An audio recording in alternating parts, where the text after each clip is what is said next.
Hey everyone, thanks for tuning in to another episode of the Grab Matters podcast. Today we welcome on a very special guest, Canadian wake park owner and wakeboarder Andy Oak.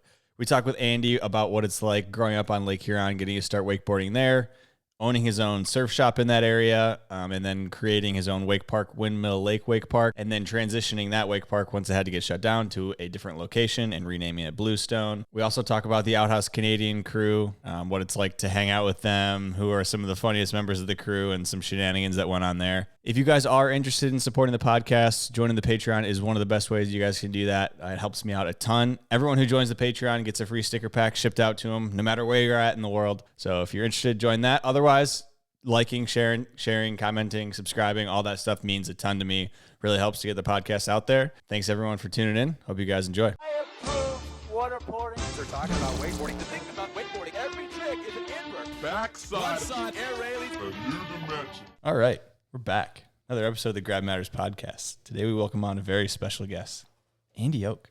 How you doing? I'm good. I'm excited to be here. This is exciting. I'm excited to have you here. You flew down from, where are you from? I'm from Canada, Ontario. My hometown is Grand Bend. It's a beach town on Lake Huron. Okay, Lake Huron. So we'll get into a little bit of where you're from in a little bit, but I got two quick questions that I usually start off with.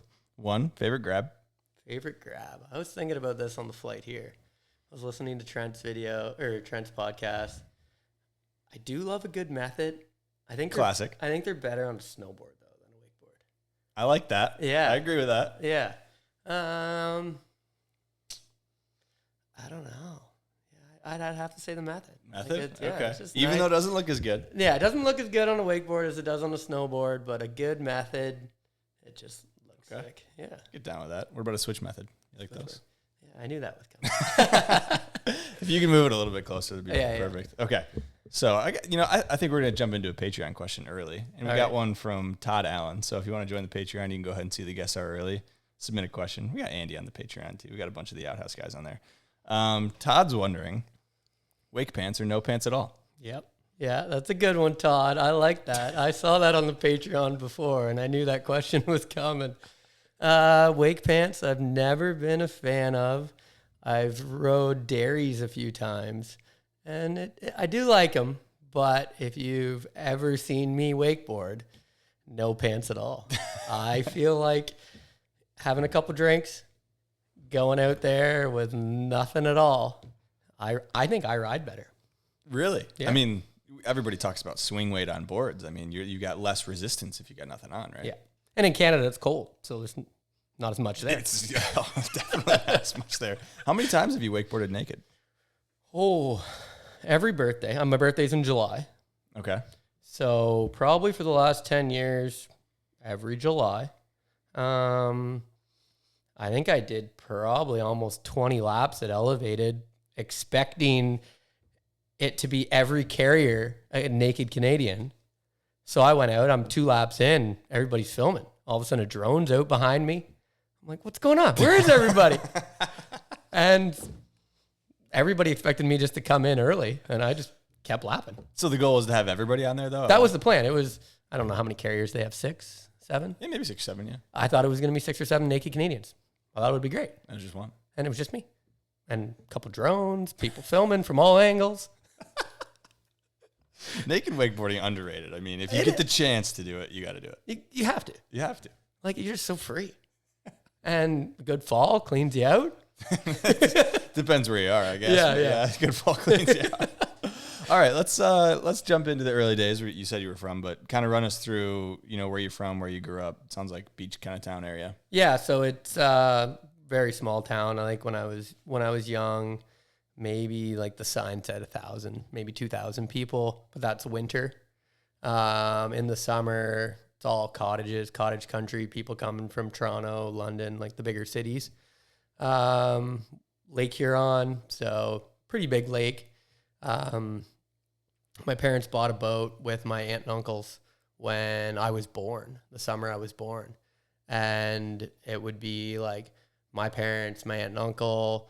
My aunt and uncle had 3 kids. We had 3 kids, so 6 kids, 4 adults out on the boat for the day, packing lunches, tubing. We got into kneeboarding. My oldest brother, who was the oldest out of the 6 kids, I think he was the first one to kind of see wakeboarding. We got an old O'Brien. Actually, our first one was an Evil Twin. Okay. Yeah, sandal straps, Evil Twin, 140. And my brother was 4 years older than me, and he was probably always 4 feet taller than me. I was always super small, but I rode the same board they did forever. And yeah, just grew up on the water. I think I was probably 7 when we started wakeboarding. Okay. So. And this is on Lake Huron? Lake Huron, yeah. Okay. So then once we started getting more into it, it was like, Dad, you got to take us out early morning before the boat chop or the wind picks up, or like late at night. And we had like a 4 winds, and then got it was called the Joystick. And it was a tower, and there was a cable that went around and hooked around the front of the boat. And that's how we started riding. On the 4 winds, you got that? On the 4 winds, winds, so yeah. It's like a sky high puller. Yeah. Okay. Yeah, and the brand was Joystick or Okay. whatever, but it was just like, metal bar, and then like this cable that ran down to the front, and no ballast, no nothing, just the fam out on the boat. Okay, so did you guys live on Lake Huron then? So we were in like a subdivision, like we had like a 5-minute walk to the beach. Okay. And like during the years, like sometimes Dad would trailer it to the boat launch, like which was like 2-minute drive from our house. Different years they had like boat slips, so we just bike down, drive down, jump in the boat and go out. More of a family affair. And then my brothers both left. My one brother was a hockey player. My brother was chasing the snowboard dream. So they both left like 16, young. So then I kind of lost my riding buddies, had a few buddies that rode. We kind of changed boats, got into like a Sea-Doo boat because Dad wanted to be able to like bring it up onto the beach and go hang out on the beach and go out. And then I wanted to get a bigger boat, better boat. So he's like, here, like take what the boat is worth, like go trade it in and take that money and get another boat. But you have to pay the difference. The difference, yeah. Difference or whatever. So I got like Sea-Doo came out with this like 410 horsepower wake, but with ballast, tower, speakers. And I'm like, all right, we're to be able to like drive up on the beach and pick Good friends up compromise. or whatever, and still had ballast. I bought separate ballast bags for it, had it for a year or two, and then traded in from like the 410 to like a 510 horse. I'm like, oh, let's go bigger. It's got to be better. But like the Sea-Doo wake was nothing compared to it. Because that's a jet boat, right? It's For jet, people who so don't it's know, washy.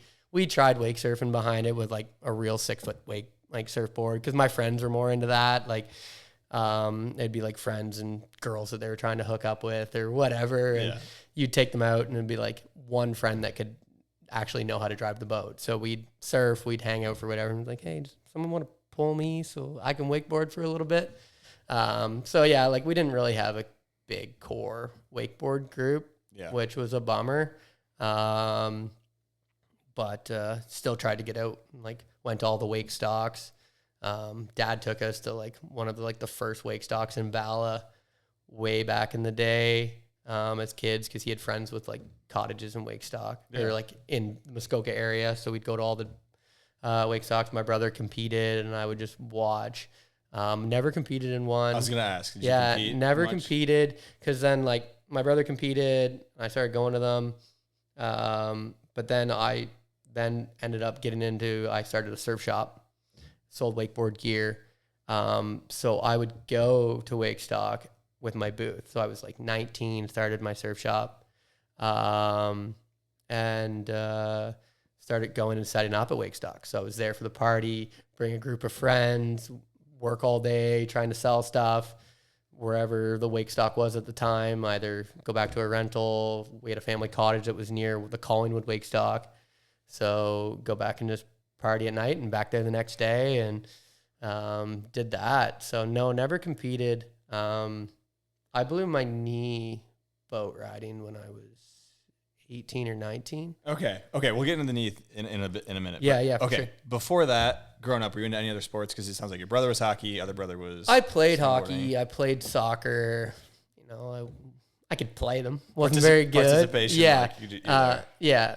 Big into snowboarding. Our family was big ski snowboard family.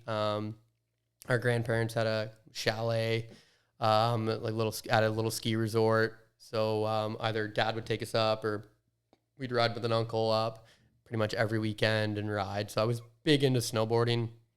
It was like at our age, it was rails were just starting in parks and jumps were starting to be a thing. So we did that, and it was like no helmets. Like me growing up, I don't even know how many concussions I've had snowboarding. That was because like helmets weren't a thing, and then helmets started coming out, and it's like, nah, I'm not gonna wear a helmet. Cool, yeah. No one in the videos wear helmets. Yeah. But it's just like Wes's thing we were talking about today. But now it's like I don't think I'd ever snowboard or wakeboard without a helmet. Yeah, for sure.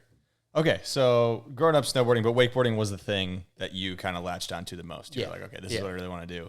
So you blew your knee out, you said 18, 19? Yeah, something so like that's that. Right around the same time you started the surf shop. Yeah. So was that like a catalyst? Like you blew your knee out and kind of... Yeah, it was like the start of the season. So I think it was the year before. So it must have been 18 because I started the surf shop 19. Okay. Blew my knee out, but had the boat. It was May, June-ish when I blew the knee. So it was the start of the season for us. There was a local group of guys that I kind of knew that did like Sea-Doo rentals. And so they had Sea-Doo rentals. They had like a little boat. They took people tubing, and they said they did wakeboard rentals. And I'm like, okay, I got a wakeboard boat, want to be in Grand Bend in the summer, want to do stuff. I'm injured. So I approached them like, hey, if I bring my boat, like work with you guys, do you want to start pushing wakeboard lessons? Like I'm here, I can wakeboard. I can't do it myself right now. So let's push wakeboard lessons. I'll teach kids. So we started doing that. I'd just sit there on the pier every day with them in the summer when I could, and they'd book me wakeboard lessons, and I'd be crutch into the boat and take kids out and teach them how to wakeboard. So that kind of started that for me. And then the next summer is when I started my surf shop because I wasn't getting a lot of money from them for doing it. So then starting the surf shop, offering the boat lessons. I did surf lessons because I was big into surfing at the time on the Great Lakes, which people think I'm crazy when I say that, but Great Lake surfing has grown. Yeah, it's absolutely, to say the It's least. storm generated, so it's not ocean swell, but we do get some decent sized waves. So, and for teaching kids, like you'd put them on like a 9-foot stand-up paddleboard, Perfect. and you'd push them into a wave and tell them to get up, and their parents are taking pictures of this kid surfing, and they're loving it. Yeah. And I had I bought a 1974 Volkswagen van and got it all redone, and parents would come to the surf shop to meet me, and I'd roll up in this old Volkswagen van, and the kids would get in, we'd drive around to the other side of the pier, and we'd go surf. Right out of Lords of Dogtown. Yeah. Canada version. Yeah.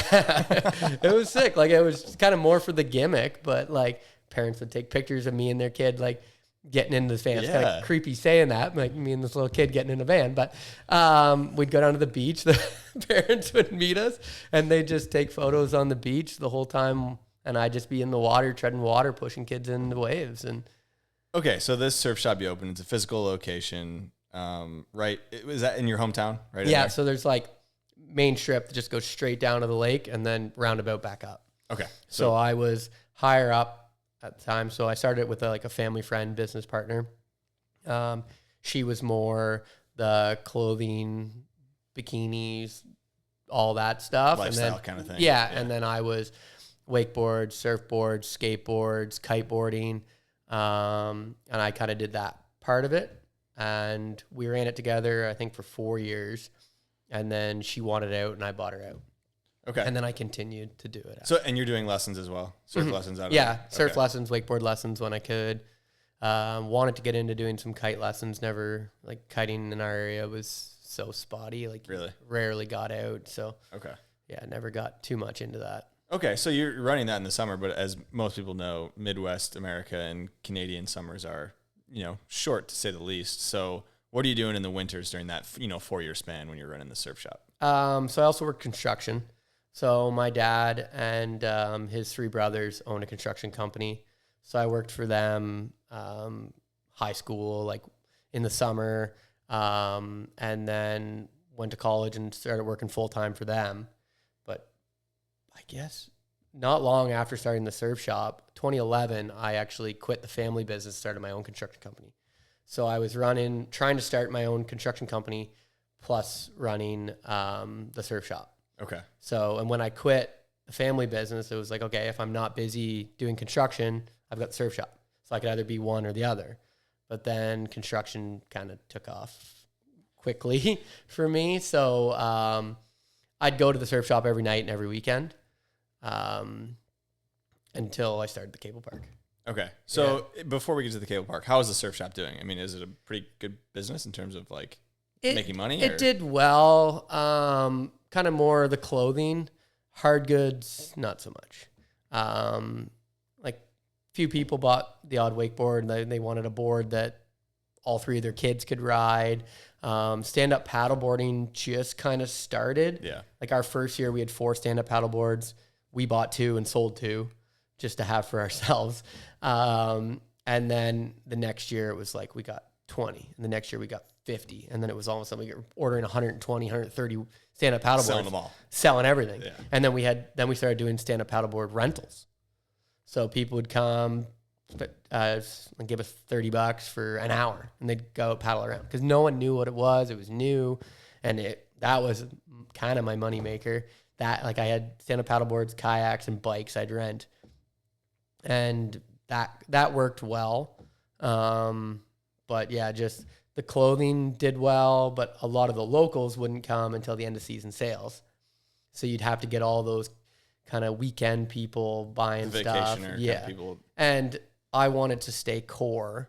So like I wasn't like I couldn't there was another surf shop in town, so I couldn't have Quicksilver, Hurley, Billabong, but like was trying to like core surf community, different clothing. Like I didn't want to go to like cheap stuff. So our stuff was all a little bit more expensive, and maybe if I did go to cheaper stuff, maybe it would have done better. But I was still like wanted to be core surf shop, wanted to have it all like and even for like the wakeboards and stuff, it was like, yeah, I could have bought like cheaper starter packages, but it was like, no, I want to have the good stuff. Yeah. The good stuff, which is, I mean, it's important too. It's like you were saying, you got to have a balance, but it's important too. All right. So you run the surf shop for, what'd you say, 4 years? It was 4 years with my business partner, and then I bought her out. So I think we started 2009. We started it. I started my construction company in 2011, and then I think, probably 2012 is when I bought her out, somewhere around there. Okay. And then construction's going for a while, super well. Sounds like it's growing quickly. Yeah. And then when do you get out of the kind of the surf shop business? So I started the cable park in 2014 and did all 3. Jeez, Andy. It was insane. So you'd literally leave your house at 6 a.m., do construction until 5 p.m. And then I'd usually, or like at that time when the park was kind of starting, I'd sometimes get to the park at 3, check on things, make sure everything's good, hang out at the park until park closes at 9. And then the park to the surf shop, was like a 25-minute drive. So I'd drive to the surf shop and like bring out new merchandise, count the till, make sure everything's good, check up on stuff, clean up the garbages, put in new unbox new merchandise, go through everything. And I was still young, so I'd probably go to the bar. Like it was bad. Yeah, it was. And 3 businesses at once is insane. Yeah. It's insane. And I also, you're going to think this is insane because I'm a scrawny little dude, but I also was a bouncer at a bar in town. Well, we've got some bar stories that I'm gonna get into in a little bit. But I didn't know you were a bouncer at a bar. Yeah, but it started out like I was kind of like bar back, like stocking fridges, bouncing. This little scrawny guy running around. You see a fight, you call the other bouncers over because no one would expect you to be a bouncer. Worked out great. But I did it so that like I still wanted to be social, still wanted to meet girls, but needed to be sober. Needed to be able to go to work in the morning. Yeah. But so. Yeah, like I'd be getting to the bar at 11 o'clock at night and work till 2 in the morning, but then I'd go to bed at 2:30, and be able to get up at 6. But I still got to see friends, meet new people around the crazy stuff that's happening Yeah. in bars late at night. Yeah. But yeah, you still get to chat with people the same as everybody there drinking. You're not spending money, you're making money. yeah. So I don't know. It was definitely crazy. Like I shouldn't, like, especially when I think I did 1 year of all three things and bar and bouncing. So 3 businesses and then another job. Yeah. Okay. Just so that I can still socialize. I mean, that's very, I did not know that. That is a lot. Okay. So it's obviously not sustainable though. That is not a long-term solution. I probably would have died. Yeah, for sure. Okay. So that you do that for one summer where you do all 4 of those things. Yeah. And then I guess before we get into the doing that, but the idea for the wake park. Yeah. Where'd that come from? Where'd you get the idea to start your own wake park?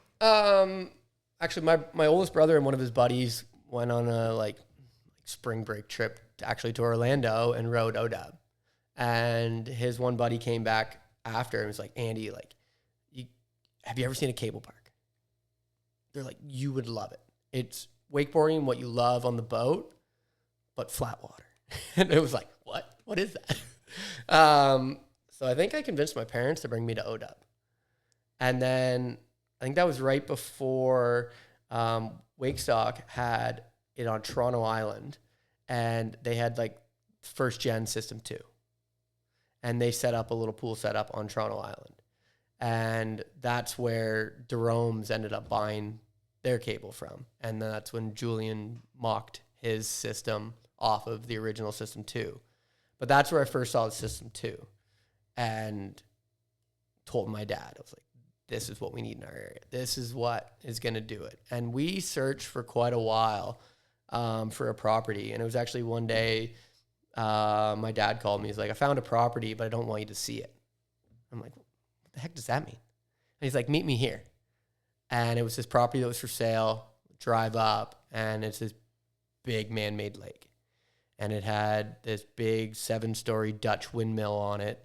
This guy moved over from Holland. He was an engineer, spent all these years and pretty much all of his life savings building this big replica, actually working grist mill and sawmill on his property, dammed it up, dug out all the property. And it was around 40 acres of water. Okay. A pretty big body of water. Some of it was deeper than others. It was kind of like a moat around a little island.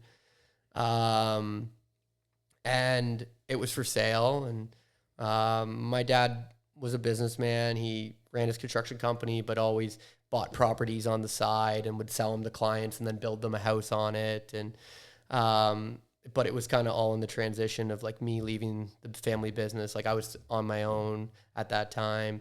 Dad had retired from construction after I left the family business because there was a little bit of family drama there for me leaving. Yeah. So he started going through the process of purchasing the property. But then there was another family that came in that was interested in purchasing the property as well. So Dad ended up having me meet with them, pitch my business plan of what I wanted to do. And I had binders, and I had researched all the other cable parks, what their costs were, started drawing out. I actually had Mike Olson fly down. Okay. Because I used to go to Surf Expo with the surf shop, and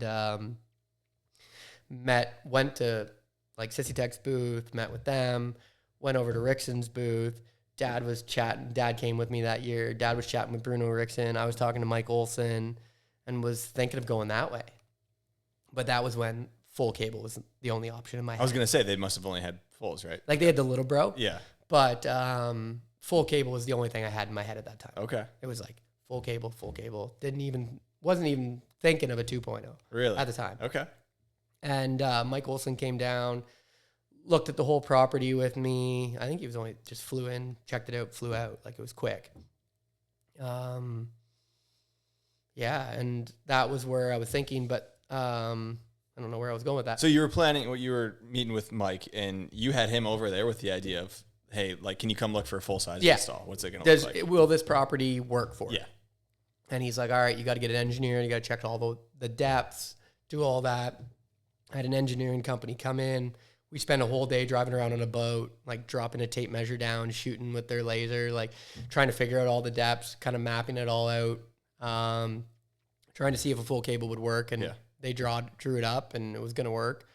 And then it ended up, we didn't get the property. This other family got the property. So Dad's like, pitch them your business plan. Sorry. No, you're good. Pitch them your business plan. Maybe they'll lease you the water property. Yeah. Like they want it. Like they were from the area originally, moved to England for his work for a few years, like 15 years or something like that. And then they were moving back. I was gonna say, what do they want the property for? Because you Just had a retirement. That's where they wanted a big, beautiful property. There was 2 houses on the property, big shop. The Windmill. The Windmill was all kind of treed in. There's trails. It was a beautiful property. It was like 200 and something acres total. Big, okay. And 40 of that's water. There was like 20 or 30 of workable farmland. The rest was all bush. Wow, okay. So I pitched them the business plan, and then they actually came back saying, our daughter wants to business partner with you and do it with you. She was the same age as me. I think she was originally going to stay in England because that's where all of her friends. She'd been there for 15 years. I think they were trying to convince her to come back this way. Yeah. So then they hired me, which worked out, to renovate the house for them. And then we started working on the cable. Wow. Yeah. Okay. So I had no idea. I wasn't sure how not time frame, but like how the planning of the land, the lake, the cable, all that business stuff. But it sounds like, I mean, kind of fell into place in the sense of you didn't get the property, but somebody else did. Yeah. But they were open to the idea of, hey, run the cable. She came in. And did she know anything about wakeboarding or cable or I don't anything think like that? she had wakeboarded before. She was into stand-up paddleboarding, outdoor adventure kind of stuff. Sure. So that's kind of when it was originally, it was Windmill Lake Wake and Eco Park. So we were in Eco Park. She was really big into like the eco-friendly, sustainable. So we were big into stand-up paddleboarding. We did stand-up paddleboard yoga, and then the cable park, which was actually better for because you're oxygenating the water. Better for the water, better for the plant growth, the fish. Okay. So that was the big sales pitch, and that's how we kind of got it going. You mean your board riding through the water is good for the fish? Yeah. Okay. Putting oxygen in there, growing I guess that's that was our sales pitch, That's what we did. I like it. Okay, so you got a business plan. Obviously, you had a big binder full of everything you needed. Were there any obstacles, in the early days of even before the install or during the install that you ran into? We had when you came in, we built the parking lot, but there was 2 moats, and you came onto an island, the big part of the lake. I wanted to put when we decided 2.0, where I wanted to put it, it was curved. So we're gonna have to dig it. How are we gonna make this work? How are we gonna get hydro in there? Because there was nothing. And then looking into the 2.0s, you need 3-phase. 3-phase in our area, Canada, is rare. There was a local farmer down that had 3-phase. To bring in the hydro poles, to bring in the lines, it was gonna be $150,000. Jeez. Well, that's not an option. It's a lot of loonies and toonies up there. Yeah, exactly.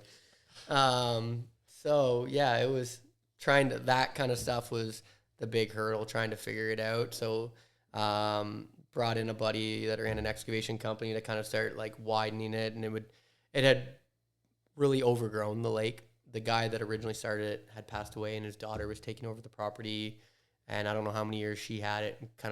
It was a big property for someone to take care of. Yeah. So it had started overgrown, weeds. They had this invasive reed that was growing into the lake, that would turn the shoreline into muck, and it was just so there was a lot of work to clean up the property and widen everything out and make it usable. When we first opened the park, it was a slab of concrete in the middle of the island that we found there. I think it was an old barn, and just mud. We sodded. We got 20 skids of sod, and the day before we opened, we had a wood chip path and 20 skids of sod that we laid the day before in the pouring rain before we opened.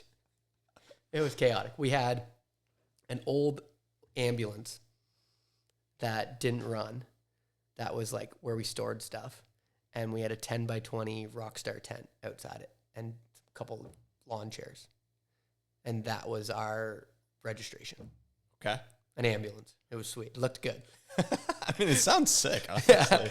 That and the Windmill, I mean, I feel like the vibes in terms of the environment is pretty sweet. I don't know why any parent ever let their kids come there, because you like walk in and there's a permanent like broken down ambulance, like flat tires and a tent. And like, we were like, I don't know, in our 20s, a couple of the guys that worked for us at the time.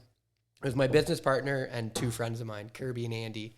And we were long-haired degenerates, really, running this couple park. of hippies around the cable park.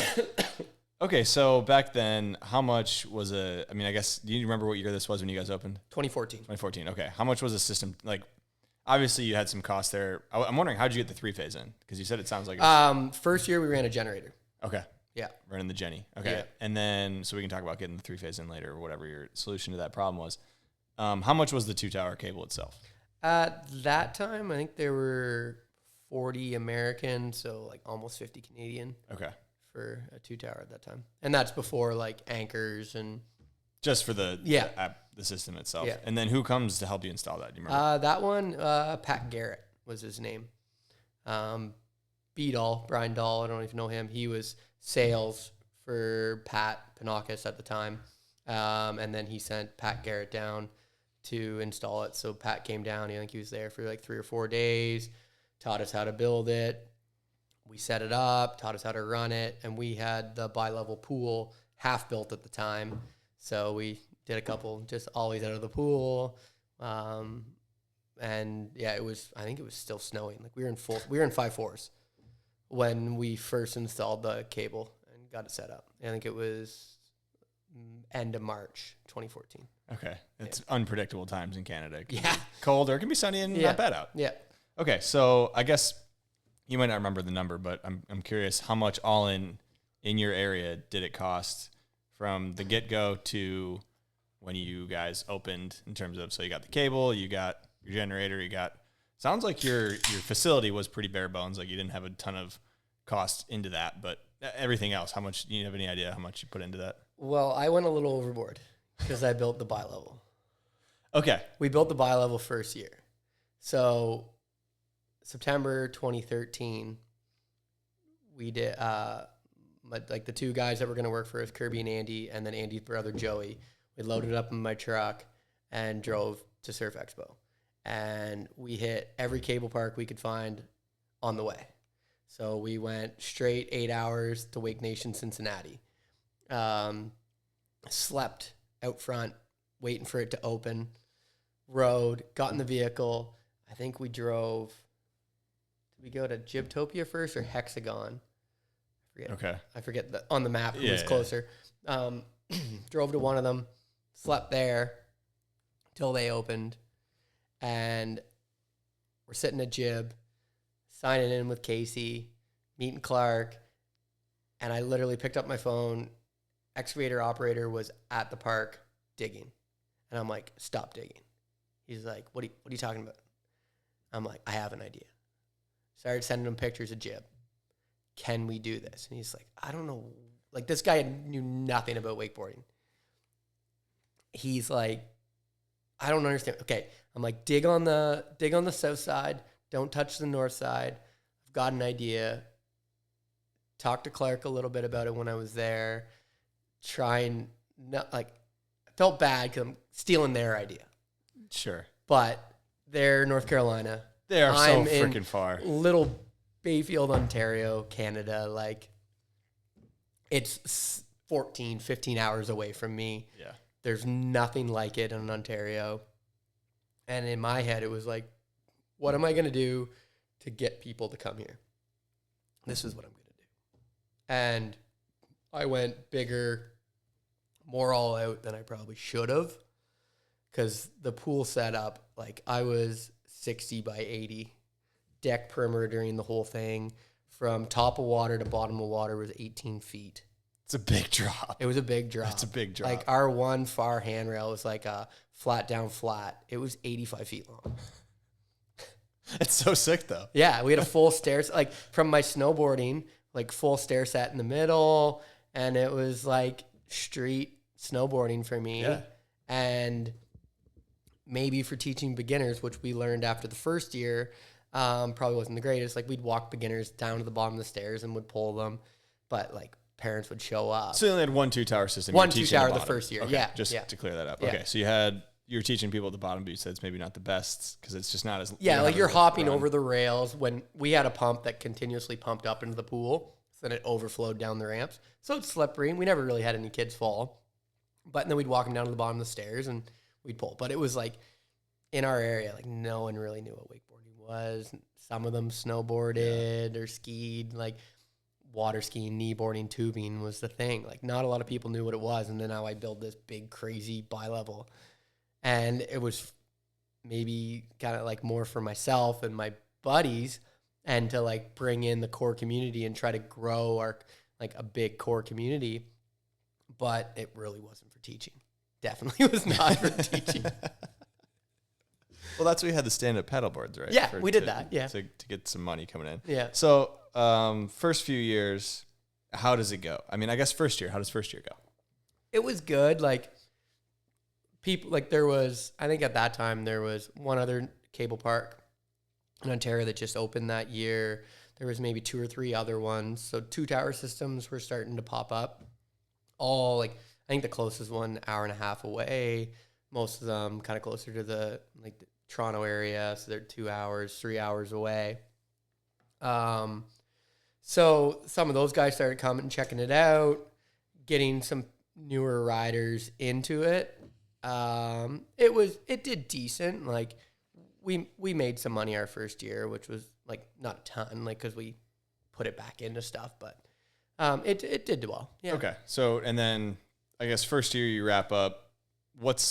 Are you thinking about getting another 2 tower there? Are you like, is there room for another one, or is it obvious that like, hey, we need some more room to teach people? Is that something that's on your mind at that point, or? Yeah. So with the one cable and then with the bi-level, we struggled to teach, and we were busy enough that we did buy a second one after the first year. Okay. So we bought a used one in Nova Scotia. So I flew down to Nova Scotia, checked it out, rode it, and it was in this trailer park. A 2 tower in a trailer park? Yeah. Were the trailer park boys anywhere to be found? No, that's funny, but yeah, no, and that's where Trailer Park Board is filmed. That's what I thought. Yeah. Okay, so I was spot on in the there. area. Yeah. Okay, yeah. but the system there, Yeah. it works well, and Yeah, it was an older one, and that's actually how we got into getting rid of the generator, because they had a phase converter. So they had single phase power, this phase converter that ramped up power to 3-phase. So buying their cable, bringing the phase converter home. So like I flew there, looked at it, offered them money for it, and then ended up driving down with a buddy, my business partner, and another friend. So 4 of us drove down in my truck and a trailer, literally drove there, tore it down in like 4 hours, loaded up in the trailer. And I'm like, all right, guys, let's go home. And they're like, we just drove all the way here with you. Can we not like do something? I'm like, okay, fine. Like, I want to go back. I want to go back and set this thing up. Like, what the heck are we doing? But then we checked out Nova Scotia. We got a hotel and, had a couple drinks. But yeah, like my goal was drive there, get it, drive back. okay. Yeah. So you get that. I guess this is kind of a broader question in terms of operating, because in Canada, upper Midwest, the United States, the operating season, and honestly, in terms of summer sports, is mainly Memorial Day to Labor Day. Like that's when the big bulk of all, board sales, riding, everyone's kind of into the sport at that time. So are you making enough money that first year? I mean, it doesn't sound like it. My question is, are you working in the off season still? Yeah. Cable park summer off season. So during the whole time of the park, I was still working construction full time. I would go to the cable park as soon as I could at the end of the day, and I would be there every weekend. So still did construction full time all year round. We don't stop in the winter. And so the cable park, we usually tried to open like what's our May long weekend, which is like mid to end of May, was always like, that's when we want to open. And first few years we tried going into November, but it'd be like myself and my business partner sitting there. 1, maybe 2 people would come. It'd be snowing. Like you'd drive the cable sitting in your truck with the heat on. So after a few years, we just kind of set Canadian Thanksgiving that's our close. Which is when? It kind of changes, but it's like Second weekend, or is it one of those things? October, yeah. Okay. Second weekend in October or something like that. Okay. Should have done that for the wake trivia. You might not have known that. Yeah. Just stopped you. What is Canadian Thanksgiving? I have no clue. Whenever my phone tells me. I think it's the second weekend in October. Yeah. Because I think American's third in November. So Yeah. Okay. So, but anyways, was it ever the plan for you to make a living off this cable, or did you always know like this is gonna be a summer thing? I did kind of hope that it would, and maybe someday it might, that I could like slow down with construction. Like I would love to be at the cable every single day, all day. But if I want to keep growing it, doing different things, then I think I'm gonna I have to keep doing construction. And my construction does very, very well. I got like 15 employees. Right now we've got 3 or 4 houses on the go. We started out as like a framing. We framed for other builders, but now we do custom builds. So you're building houses. I'm building houses. Like legit yeah. build. Okay. Yeah. So we're doing a whole house start to finish. Okay. But the park, obviously it's kind of everybody's goal, right? You start a park to be the full-time thing, but after a few years you probably realize, okay, I just got to make it successful. Is that your goal, to make park successful and then, work the construction? And like the construction's like what makes me money, what makes me have the lifestyle that I have.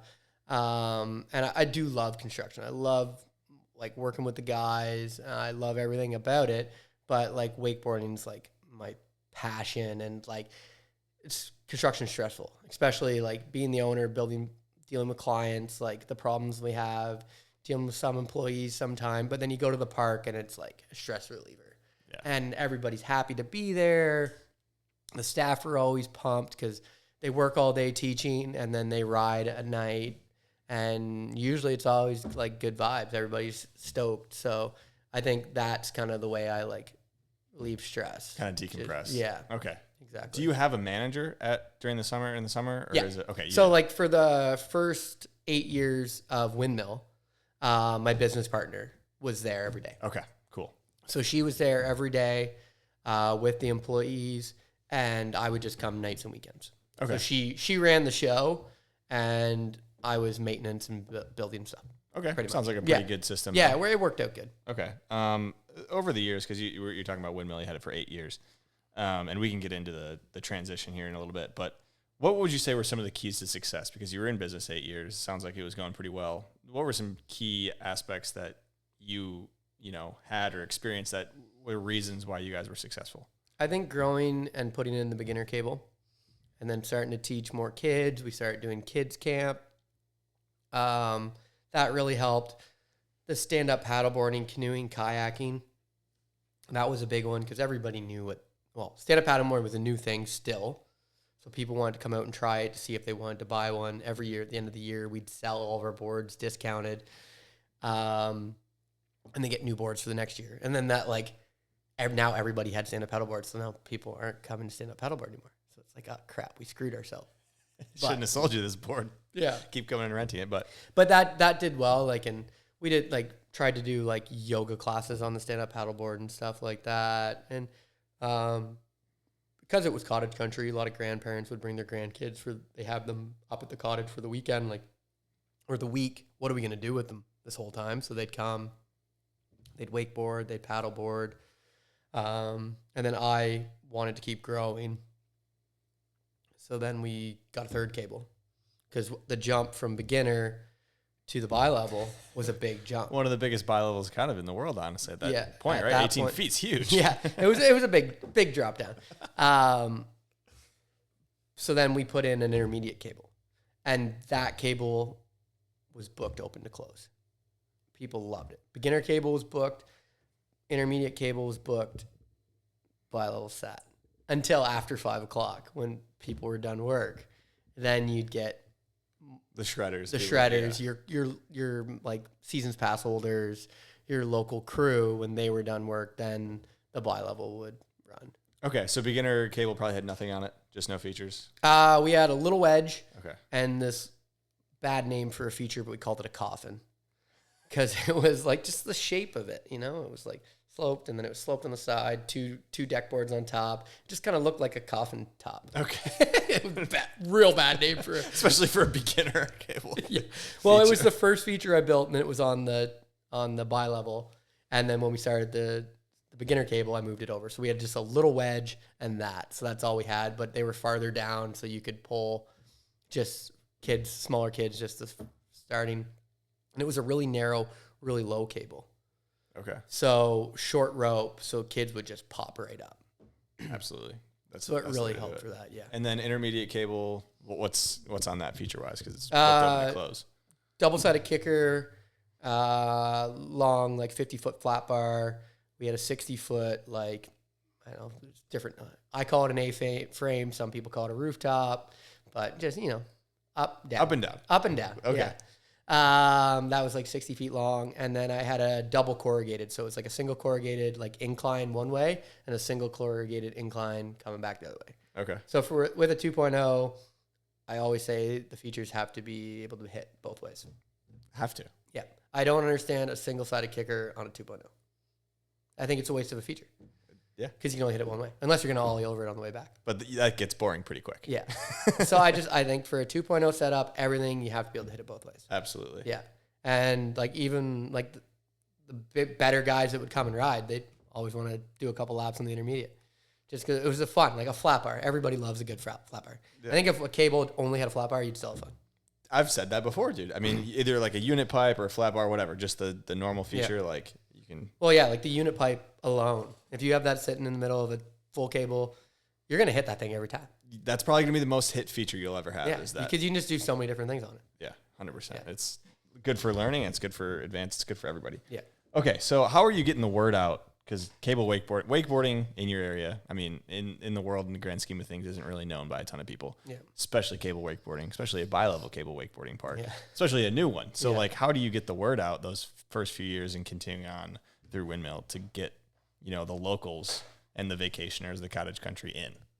Like we'd go around like a lot of like the Airbnbs and stuff. We tried to get little flyers in their like little binders that like local stuff in the area. Social media, like local news. We did a couple different like segments or whatever we could. And just, mostly just social media and word of mouth. Like I think more word of mouth. Like they come out for a birthday party with 12 kids that are 12 years old. And then the kids go home and tell their parents, and then their parents bring them, and then they tell their friends. And I think it was more word of mouth. A little bit of social media, because social media was like 2014 was still kind of, I think I got Instagram in 2013 on my first like Surf Expo trip. Not first Surf Expo trip, but the trip. I saw some videos way back maybe when you first got Instagram at that Surf Expo trip. 2013 driving here. It wasn't my, I think 2009 was my first Surf Expo trip, but 2013 driving here that was when I signed the contract to buy the System 2 here at Surf Expo. Okay. And we were driving, and the guys are like posting pictures and doing this. I'm like, what the heck are you guys doing? Like, what is? They're like, oh, it's Instagram. You got to get it. I'm like, I don't know. I think my first post is maybe like Wake Nation Cincinnati that time. Like, I think that might be like us. Like, we popped up a tent. We're sleeping in the truck. Like, and then like the road trip here, like leaving Jibtopia and driving. Like, we left Jibtopia, like meeting Clark and Casey and Alex and Andy the first time, and then they were taking off at the same time to go to Surf Expo. So we take off in my pickup truck. They take off in this old Winnebago. And like we drive by them. They're broken down on the side of the road. We're honking, waving. And then we run out of gas. I'm sleeping. Like I'm one of the guys, like you talk to any of the guys that done any road trips. I drive as much as I possibly can. And I'll drive the whole way to Orlando if I can. But I'm sleeping in the back, and all of a sudden the guy's like, Andy, what's this light mean? What the fuck? We're run out of gas. We're like, you're going to get the gas, buddy. So as we're sitting on the side of the road, out of gas, there goes Jibtopia driving by their Winnebago. So we pass them when they're broken down. They drive by us when we're running out of gas. And the guys start walking and end up getting picked up by a cop. Get taken to the gas station. They buy a little jerry can. And all of a sudden, like me and the other guy are sleeping in the back seat on the side of the interstate. And all of a sudden, cop lights turn on behind. We're like, oh, fuck, like, what do we do? What do we do? And the guys get out, like, thank you. And he's like, I'm just going to sit here and wait until you fill it up. And like, cop, like, went the wrong way on the interstate to bring them back to us because we were like, we could see the turnoff. Yeah. So he literally like put the lights and not sirens, but lights on and drove them back the wrong way and turned around behind us. What a good cop. Yeah, he was a great guy. Great guy. And then we had to drive up and fill up at the same gas station that those guys just walked to. It was just like, it was an adventure down there. It sounds Yeah. like small world and running into the Gyptopia crew. Yeah. Okay, so there were some pretty cool events at Windmill. What were some of the coolest ones? You know, one comes to my mind, but do you have any that? Like we started like a contest series that was like our every year annual series that we called Rule the Pool. So that would be kind of like one of the Ontario wakeboard series stops. The first year was everything on the bi-level. And then when we did the beginner cable, the beginner kids would start on the beginner. We'd do a quick one for because not as many beginner kids do their contest, and everybody would move over, and then it would be all day on the bi-level for going through all the different disciplines, like different age groups, guys, girls, did that. So we did that for the 8 years, and I really tried to push. I really wanted to do that like wake stock vibe. Yeah. That was all because that's what I grew up going to wake stock, watching the wakeboarding, and then the music festival, the booths, the vendors selling stuff. I was a vendor for years. That like they had the skate park they always had, and that vibe was always what I wanted to like bring back wake stock. We're gonna call it Rule the Pool. We might have rebranded into something different every year. Different bands, started with local bands, tried to go bigger production. Would always pay a local buddy that filmed wakeboarding or different stuff to film the whole event. Yeah. So we have lots of like really cool videos from those. People would camp out. We'd try to make it a 2-day event instead of your normal, like you show up at 8 a.m., you're gone at 8 p.m., just like 1 day event, like long. Tried to make it more of a festival vibe. Sure. Yeah. Than just a small little core wakeboard. And I like used to pay and fly riders in and try to have, like I had Mark Rugula and Clayton Underwood fly in. Humanoid Boys, yeah. Humanoid Boys. And I think Mark might have came a couple times. But just always tried to kind of put it out there, try to bring in, like, we have our local Ontario guys. We have, like, with Derry, Liam, Riley, like, we have some great Ontario wakeboarders, but talent, like, bring in some competition for them. And then also, like, just even somebody talking on the mic and saying that we got these pro riders in from wherever, it just makes it kind of adds a level to the level event. to it. Yeah. Exactly. So tried doing that. And it like, I think we were growing with it. But I would think the biggest, like, in my head, I was like, I made it, was when we had the Wake Skate Tour. That's the one I was thinking of, because I wasn't local to the area. But I figured. I wanted to start with our local thing, but I knew what you were going with that. That's good. Wake Skate Tour, it was kind of a shitty situation of why we got it, because it was supposed to be somewhere else, and that setup failed. So then we got it for semifinals and finals. Pat Garrett, who was the guy that set up my cable, he was the one operating the cable for the event. So I knew Pat.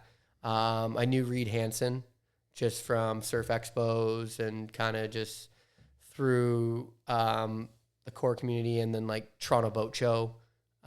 He'd come up for that. Yeah. So kind of knew Reed, and Reed was he had the truck and trailer with everything in it for Silas and everything for the Wake Skate Tour. None of them had really seen our bi-level. It's definitely a bigger drop than wake skaters would normally do. But they called me. It was kind of later at night, saying like, "Hey Andy, like, what's your schedule like tomorrow? Like, what do you got?" I'm like, "What do you mean?" Because I was gonna try to go and watch, and was hoping to go there for semifinals and finals. And then they're like, "So this is what happened. We need a spot. Like, we got to do something." And I'm like, "Yeah, we'll cancel everything." They're like, "We're coming tonight." I'm like, "Shit." We're on our way. I'm like, yeah. Like, so like I rushed around, got extension cord spotlights, because like we want to see the setup. So I tried to light up the pool, light up the bi-level, trying to figure out like we had people come back. Like my house was 25 minutes away. Like people stayed on the property, put them up wherever we could. People came back and stayed at my place. Like it was just like, because they all had hotels where this other setup was. And now they were like, some people stayed, but a lot of them came because they wanted to see it. Yeah. So I lit it up, spotlights, tried to get it so that they could see it. They all walked around, looked at it. And then next morning, it was early morning, setting up all the banners, their judging, everything. And I think it went off great. Like it was sick. Like for not really having any time to like set Kind of up. back against the wall situation. And yeah. I think it went good. We went to a local bar that night. It was like, and just kind of had a little thing there, but it was all last minute. And I think it turned out sick. And like for me, like that next year going to Surf Expo to Wake Awards, and then it was like Wake Skater of the Year, and they were going through the nominees, and it was like, hey, that's my park. And like me and the guys, these like 4 or 5 like no name bums in the back. Like, why are we even at Wake Awards 2015? Like, should not be here. Hey, it's free beer. Like we had underneath our chairs lined up with as many beers as we possibly could. Like, we're gonna milk this Canadian style. Like we were, and like I was like almost in tears. Like first year of opening my park and watching like on the screen my park for like either Trick of the Year for Wake Skater, like Wake Skater of the Year. I was like, holy shit.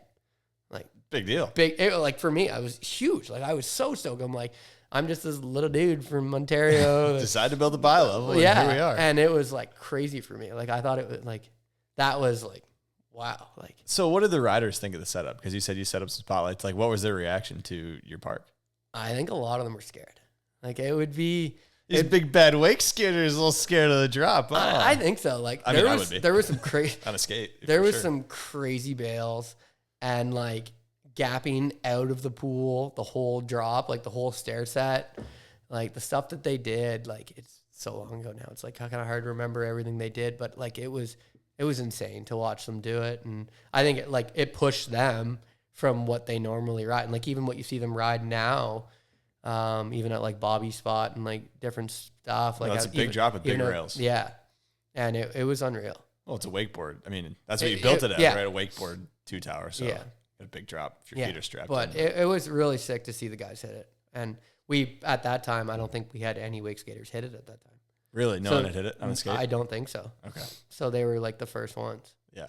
And then I think, were you there for the whole, I mean, you were there for the whole event, I'm assuming. Yeah. You remember when, I think it was Austin gave up his pass or his run or whatever to have, Nick Robinson? Yeah. I think he did like big spin front board or something, like last try or whatever. I don't know. I was watching the recap of it and it was just like, seemed super hype like for a last minute contest. And then it kind of came together pretty well. I mean, from the outside looking in. Yeah, it ran really well. And love it. Yeah. That's sick. It was Okay. crazy. Any other events that you can, I mean, that was obviously one of the big ones. That was the biggest one, kind of pro level for us. And then just our local rule the pool contest that I threw. Other than that, we didn't really do much else there. Yeah, definitely. Yeah. You know what I think it's time for? I think it's time for the LF and Wheel of Questions. The LF and Wheel of Questions. Okay, let's go.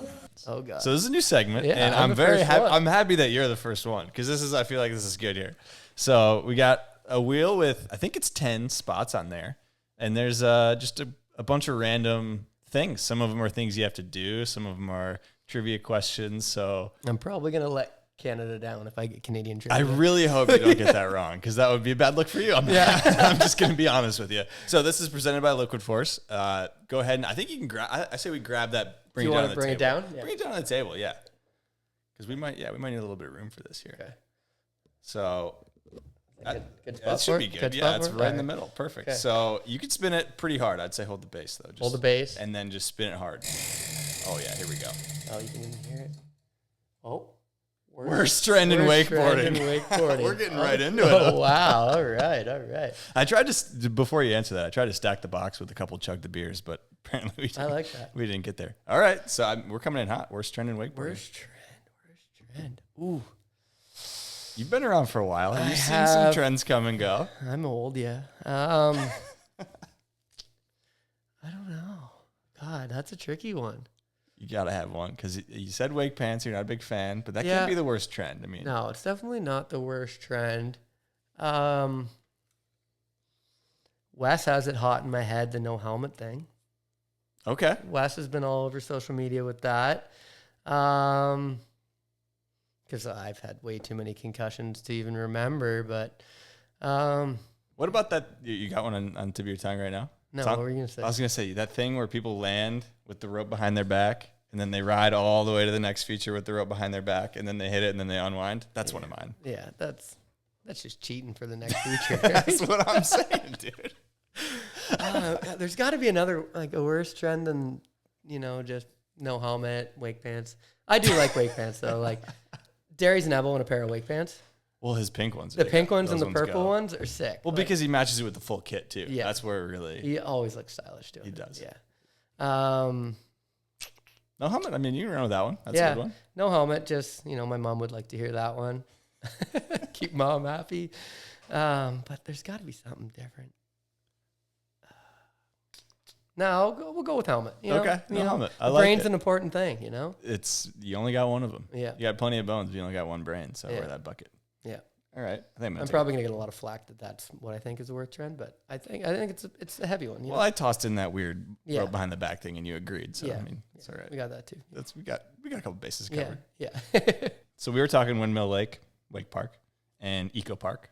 Windmill Lake Wake and Eco Park. Wake It was a and long Eco one. Park. It was a long. That is Windmill Lake's a good name though.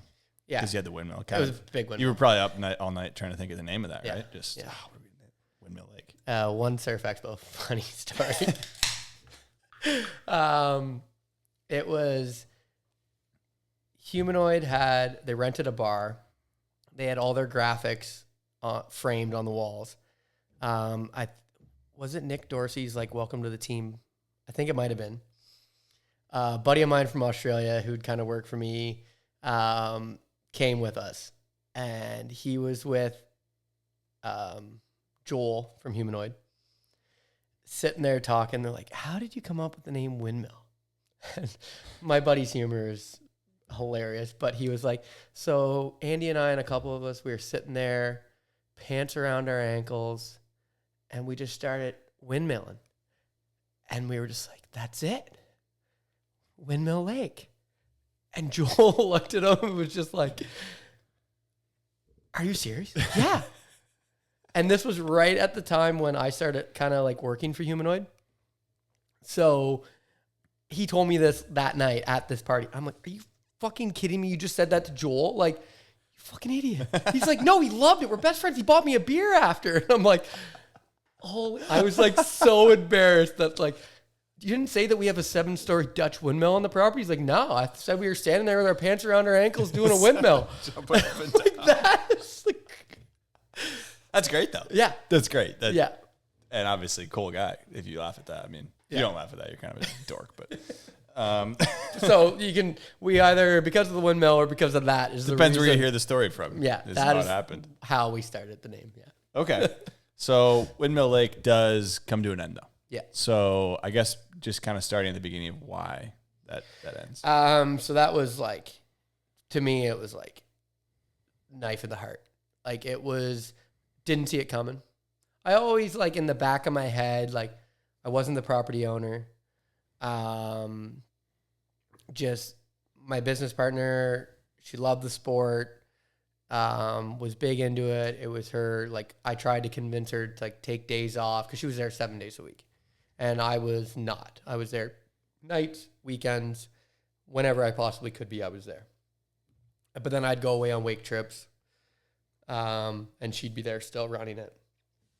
Not really fully fair, but her stepdad, who was the property owner, some days would love it, would want us to grow. Some days didn't like it. So that was always kind of a battle.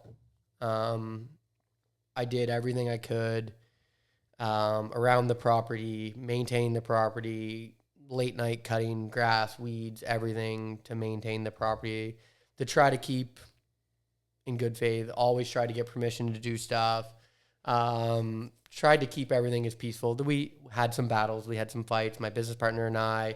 her parents and I. It's never going to be perfect. It's never going to be perfect. But it was all of a sudden, like, getting close to our end of our season, end of the summer. Kids were going back to school.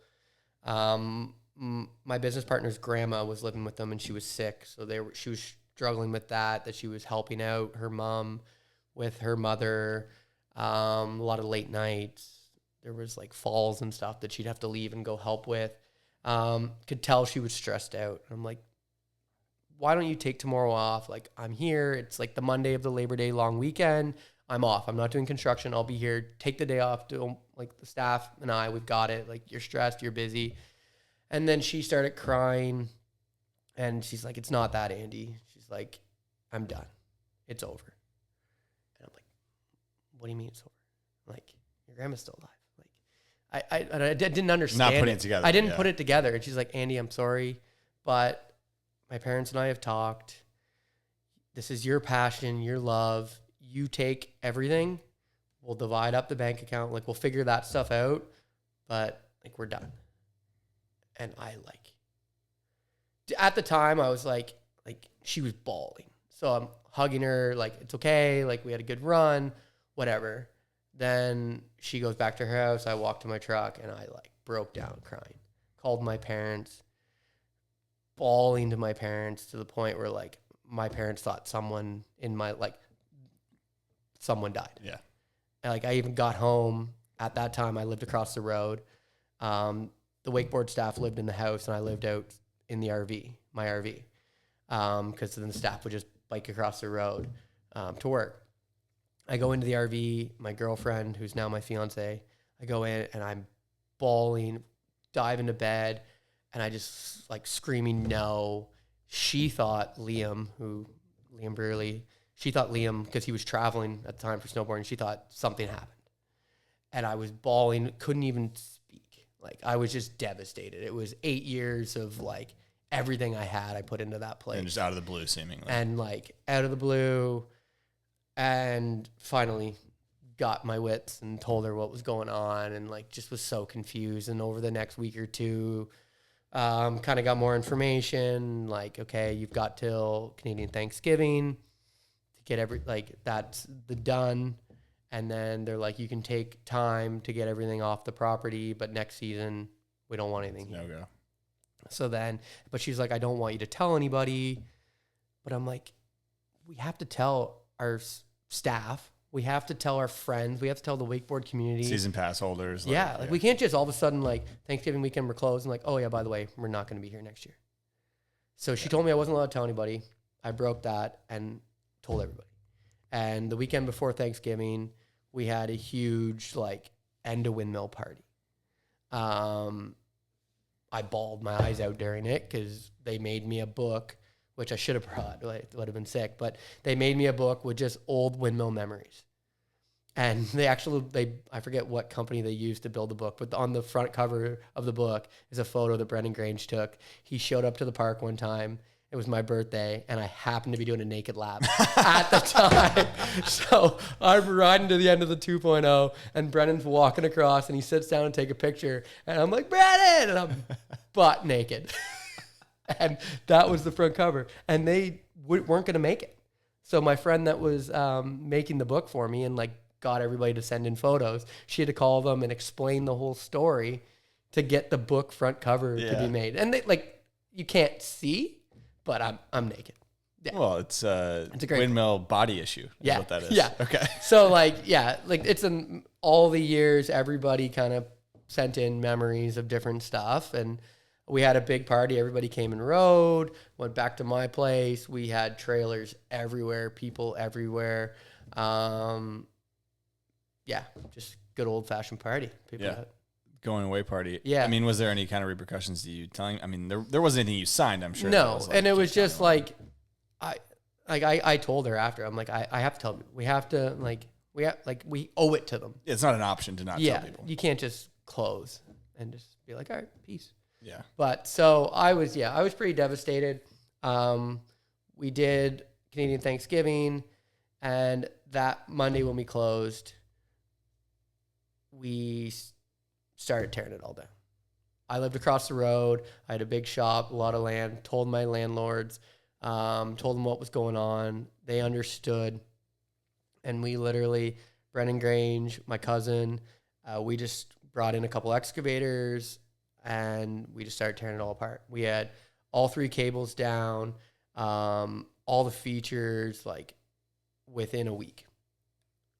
That on the weekend, we kind of planned like a big group, the locals, bunch of friends, my family, and we were like cleaning out stuff, packing stuff up, picking up shipping containers. We just like literally put them on the trailer, drove across the road, had people at my house with machines unloading them, stacking shipping containers too high. Like the features, like they look a lot bigger when they're out of the water sitting on your front lawn.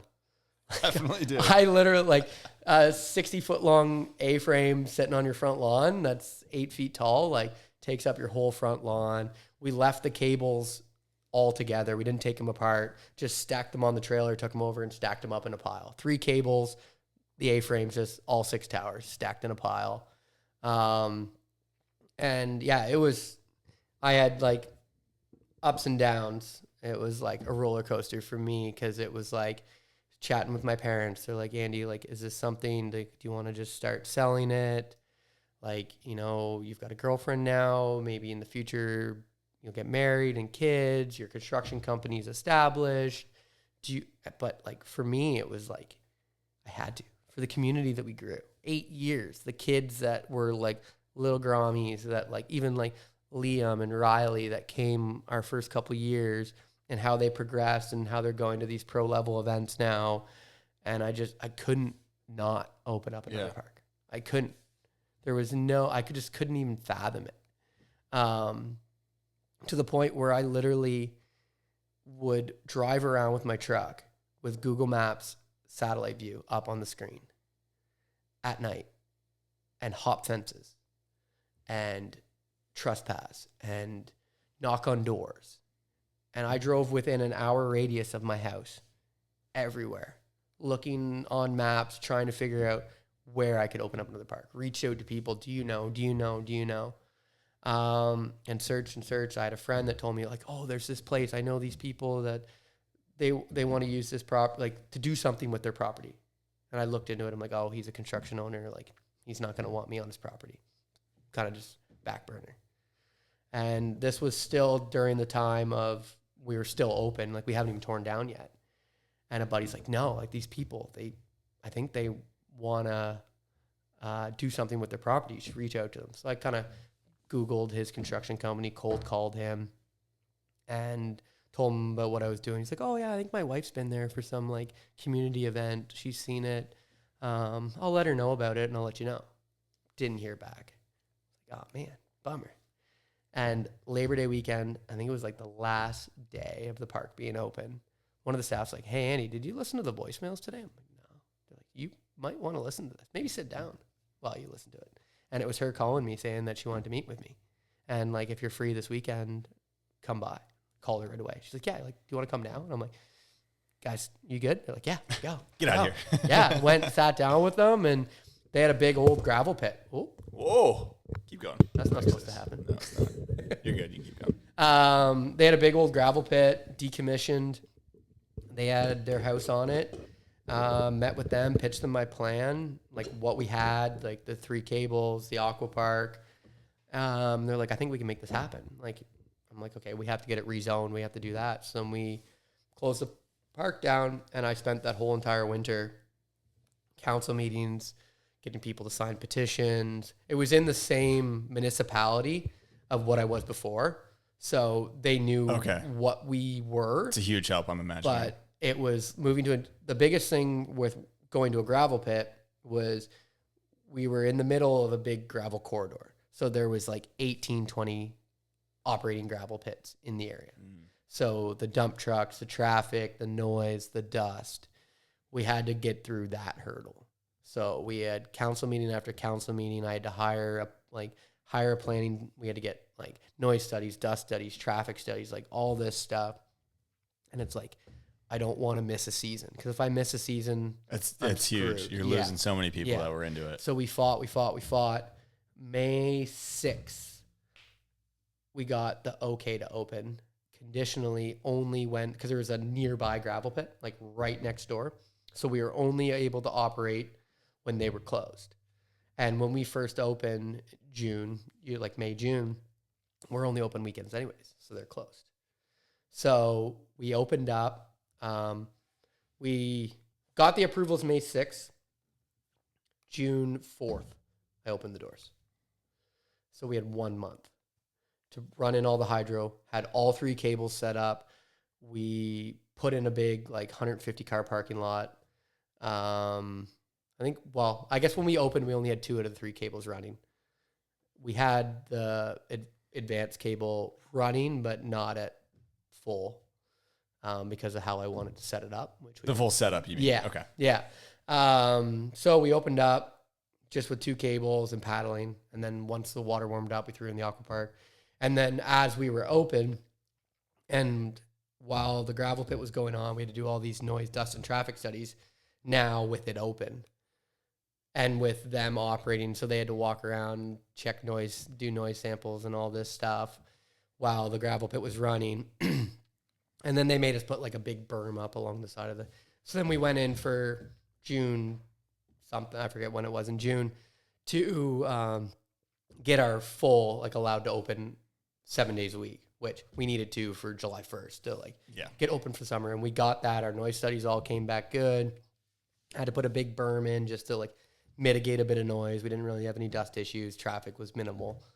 So then, ended up opening, getting everything up and running. And I think the third cable, the advanced cable, I didn't get up and running until like mid to end of July because I set it up first. And I wanted to do, instead of a bi-level this time, I was going to do a road gap. So I had it go from one lake up over the road into the second lake, and it was on an island.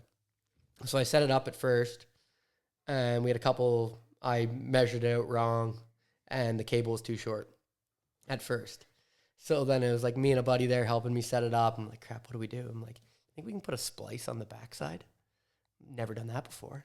It's like the same. You're splicing it in the middle of the carrier. Can we splice on the backside? As long as when you turn at the backside, that splice isn't going to hit the deflection wheel. I'm like, this should work. So we spliced in 50 feet.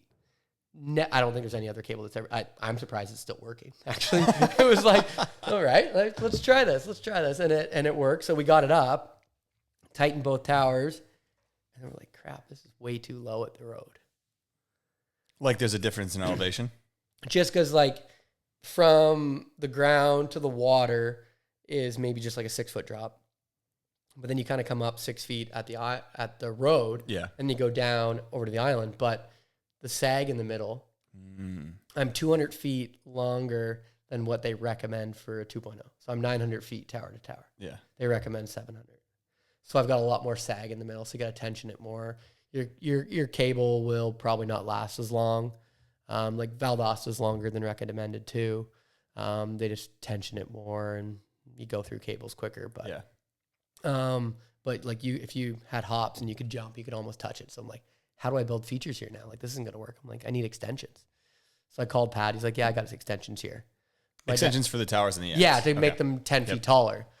So I called Pat and he had them. I'm like, hey Dad, you want to go on a road trip?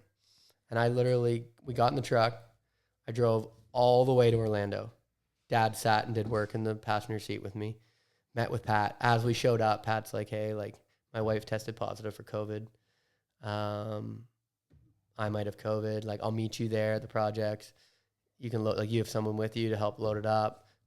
My dad had just recently had a heart attack, so he like can't lift much. And he's like, I'll try to help you if this guy can't. So like trying to load these, we just brought the truck, loaded the extensions in the back of the truck, like kind of waved at Pat like he was there, but we couldn't like see him or anything like that. And like I'd expected like we'd go out for dinner with Pat because I was kind of I worked for Pat a little bit with the 2.0s and maintenance and installs. So I was like hoping to hang out with him, whatever. And it's like, all right, Dad, and let's turn around and drive back. So it's like 21 hours straight. I drove the whole entire way. It was nuts. Loaded up. We drove back to Valdosta to stop and like see Quinn and the guys. Dad sat on the dock and chatted with Quinn, and I rode in just an hour set just because. And then we got back in the car, and Dad drove for 4 hours leaving Valdosta. And he's like, I need to sleep. And then I drove the rest of the way home. Next day, we put up the towers. Do you sleep often? Not often.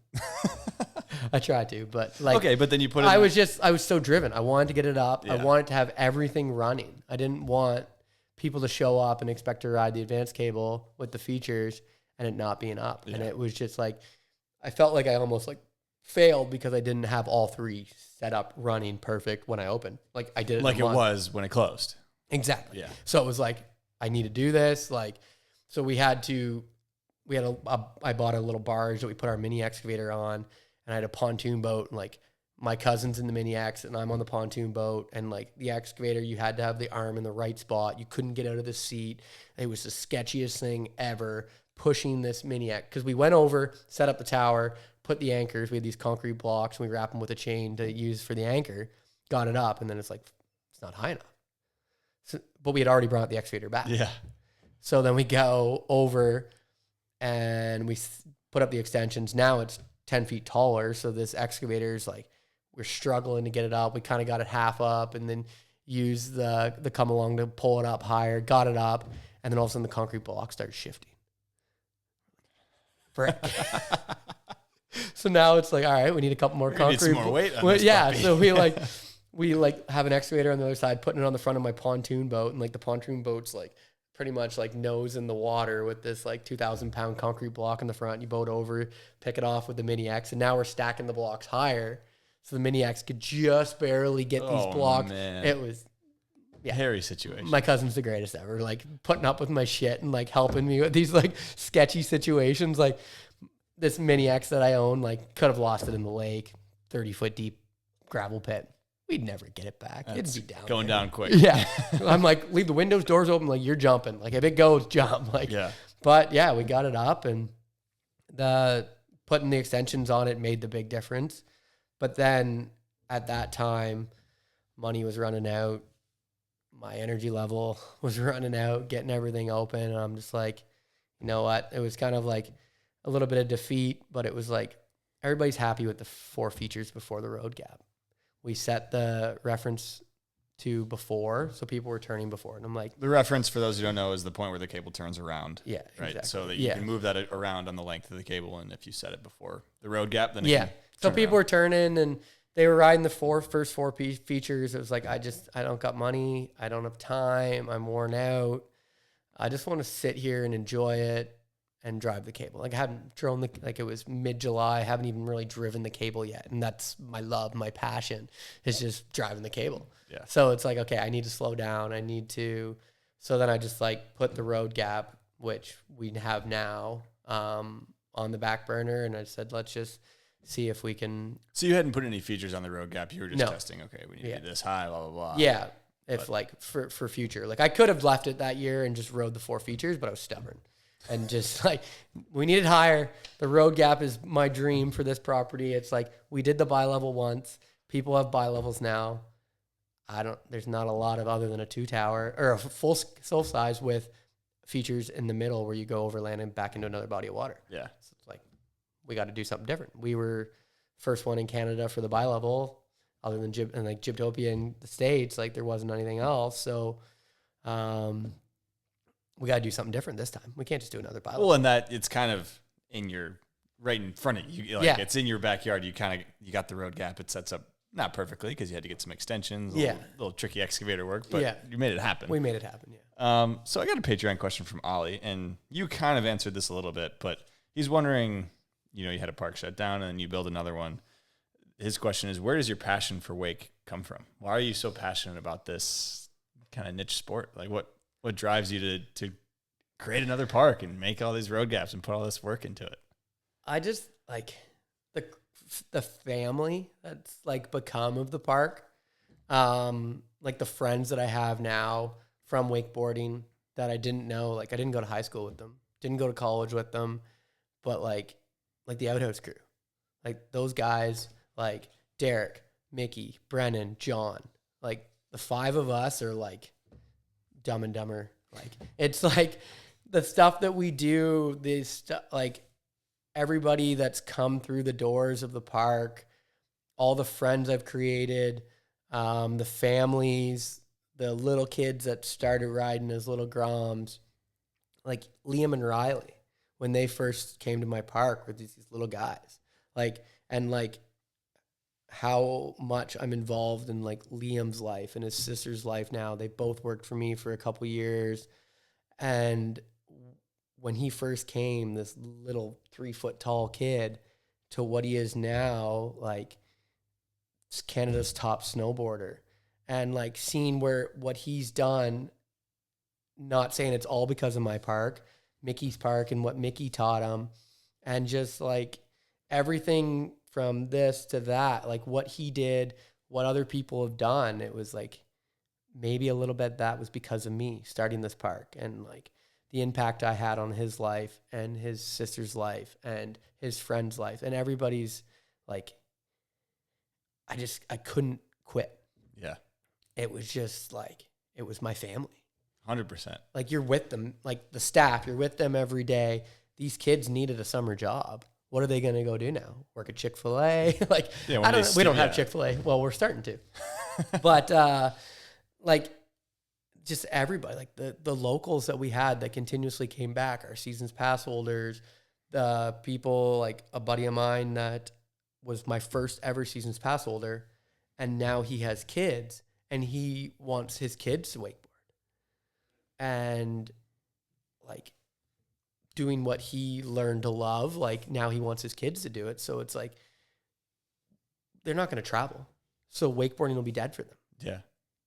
Like, they're not going to take a 4-year-old 2.5 hours to wakeboard. They might do it once. But it's not going to be a regular thing. It's not No. going to be a part of your hobby stuff you do on a regular basis. Yeah. So I had to like, and I've even thought about it. Like I've had some financial troubles now with rebuild. Like, the park did well. It had money. We were doing well. I was starting to think more towards going to full cable now, where we were at Windmill. And then all of a sudden it all got crushed. So struggling, like starting the park, I think we kind of talked about this today at ODub, but it was like, when I started the park, it was 1 cable, and then it was 2, and then it was 3, and then it was the aqua park. It was a lot easier at that time. But when you're starting the park and running all the electrical for 3 cables, it's a lot more money. And getting all 3, like I brought the old features over, resetting up, but there was a lot of expenses, and I maybe undercut my budget of what I thought it was going to cost to set up. And it was a big financial burden, and still kind of is, setting it back up. But my fiance runs my books for my construction company, and she hates me for it because I kind of steal from the construction company to build the park. Yeah. But like, maybe that's why I do construction, and that's why like I work hard doing construction and to like fund my passion. But it's like those kids' eyes when they get up for their first time, and like, I don't know, maybe that's cheesy, but it's like, it's true though. It's cheesy. true. It's like true. Just like a kid that gets up for his first time wakeboarding and he's just stoked on it. And then to see them come back and like, now they're buying gear, and now the next year, maybe they get a season's pass. Or like, even like, we have these 2 Ukrainian guys that are from Toronto, and they drive 3 hours to my park every weekend, and they ride. And the progression that they've done, and they have parks closer. I don't know why they come to mind. I would love to say it's because of me, but I think it's because of the 3 cables, being able to ride more, because a lot of the other parks only have 1 cable. And if they're booked solid all day, they maybe get 1 set in or 2 sets, or they have to book it weeks in advance. Yeah. And then these guys just started coming more and more. And I'm just like, guys, like, you're driving 3 hours, riding for an hour, and then driving 3 hours back. Like, do you guys want to stay over? I got the RV. You can camp. You can tent, like whatever. Then they'd show up with a case of beer. They'd go into town and get Tim Hortons, get some food and whatever, and come back with a case of beer for me. So There's like a couple good Canadian Ukrainians. Yeah, exactly. Canadians. And then like the next weekend, they're like, hey, like we want to come up. Like, we're going to come up Friday night. Can we stay in the RV again? I'm like, yeah, it's open. Come. So they'd be there Friday night. They'd maybe get there in time to ride, or they'd just come. We'd have some beers, but then they'd ride Saturday. They'd sleep over. They'd ride Sunday. So like, I'm not charging them to camp. I'm not charging them to stay in my RV, but I'm getting instead of just getting like a couple sets out of them, I'm getting 2-3 days of sets out of them. Yeah. And they film and they post and they're just like Becoming a part of the community, helping that grow. Yeah. And it's like stuff like that. Like these guys like came to my park not knowing anybody. Like there's a little bit of a language barrier. They're pretty good. And just like one of them is literally driving right now to Valdosta. And he bought a van. I told him about vans. And he's like learned how to cut wood for the first time with one of his buddies, built like a bed in the back of his minivan. And he's driving to Valdosta to work for Luke and Quinn for the winter. Love it. Yeah. And he's sick. just like finally just got his visa or whatever so that he can be in Canada, but he can't travel to States, but now he's got it. And because of wakeboarding and like the park and the community and what we've taught him for the last couple of years, and now he wants to see other parks. So now he's going to go live at Valdosta and work for them for the winter. Or I don't know how long he's going to stay. And it's pretty sick to see like that. Like even when he reached out to me, he's like, oh, like, would you reach out to them for me? And yeah, like Of course. Luke and Derry called me and asked about him because I forgot to reach out. Yeah, I got busy, and then I vouched for him that they'd love him. And he like every day, like he'll set up his phone or a camera on tripod, film it, and that night he's got an edit out of him riding. Like I don't ride as much as I probably should, and I didn't even know he was filming me. And all of a sudden he like sends me a clip of me, and I'm like, whoa, There you that's go. sick. Yeah, I love to see it. Thanks, buddy. Yeah, that is one of the things. I mean, kind of touching on, you know, the bigger point of Ali's question, which is like, what keeps you in it? Well, the community, the friends, and stuff. And I was talking to one of my buddies from high school, and he was just like kind of throwing a question out there in our group chat, and he was going, "How do people make friends like after high school or college? Like, how do you make friends as adults after these times of where you go to school or class with groups of people?" And it's like, well, things like this, wake parks, where you go and meet people, and the age kind of gets forgotten at places like I was this, just which going to is say so that. cool. Yeah, like when we do our road trips, like I'm 35 years old, and we'll have a 19 or 20-year-old in the RV with us. It's all all ages. And like Liam's 20, and one of my best friends, and I would do everything with him versus people I went to high school or like college with, like my same age. Like I have more fun because they're into the same, like age doesn't matter if you're into the same things. 100%. Yeah. Yeah. And that's I think it's, you know, it might be like this in other sports, but I think it's like this a lot in boarding, and not wakeboarding specifically, but all board sports, where age is forgotten in boarding because to a certain extent, it doesn't really matter all that much, because if you're just doing it for fun, there's no age groups. There's no contest that's specific for these things. It's just like, I'm doing this for fun. You're doing that for fun. Mm-hmm. We can ride together. It doesn't matter how old either of us are, you know? And that's like some of the contests, like they're age specific, that like, you know, you're like 10 to 13, 13 to 18, whatever it is, the age groups. But like, it doesn't have to be like, I remember when Liam was like 13, 14 and he was riding with 30-year-olds. Because like, it's just skill level. Yeah. Like it shouldn't be age specific. It should be skill level. Like if you want to ride at the pro level and you're 12 years old, you might get your butt kicked, but it's also gonna like, it's gonna help your riding. If you're gonna sandbag it and ride with your age and just smoke everybody every time, like what's the fun in that? Doesn't sound fun to me at all. No, you need to have competition. You need to, like you need to lose to win. Wow. That was sneaky deep right there. I need to lose just to came win. up with that. Quick with it. Okay, I do want to talk about you mentioned season pass holders, and I think it's interesting. I want to talk about maybe a transition to a full size cable, but touching on two towers, it's a unique business model because your throughput's really low for a 2-tower cable. Even if you have a few, it's still pretty low. But you did mention you have season passes. So what's your pass structure? And then I guess just kind of elaborate on that. We don't have an unlimited amount of pass holders. It's just never gotten big enough. Like our kind of like community, it's smaller towns all around. Like we're not close to the bigger cities. Like I know some of the cable parks in Ontario that are like close to Toronto, like they don't have seasons passes. They have like pack pass. You can buy 10-pack, 20-pack. Discount or whatever. Yeah. You buy a 20-pack and maybe you're only paying for 15 or something like that. But we've looked into our seasons passes, and like we do an early bird and we do a mid, and then we do like the full price. A lot of our seasons pass holders, we're not making money on them. but they're the ones that are there at 6, 7 o'clock at night, when our like day-to-day customers are already gone. And they're there when it's cold. They're there when it's rainy. They're there when it's snowing. When people just coming out for the day to learn how to wakeboard, to aqua park, like I've got staff there anyways. Maybe we've called some off, but you don't want to just close. Yeah. Because you never know who's going to show up. Like we had a family that came out our last day, like, and rode, like last day of the season. And they had rode before, but they just that summer, like just hadn't had time to get out. And it's like their first time of the year coming out to wakeboard, and they came our last day. It was cold as heck.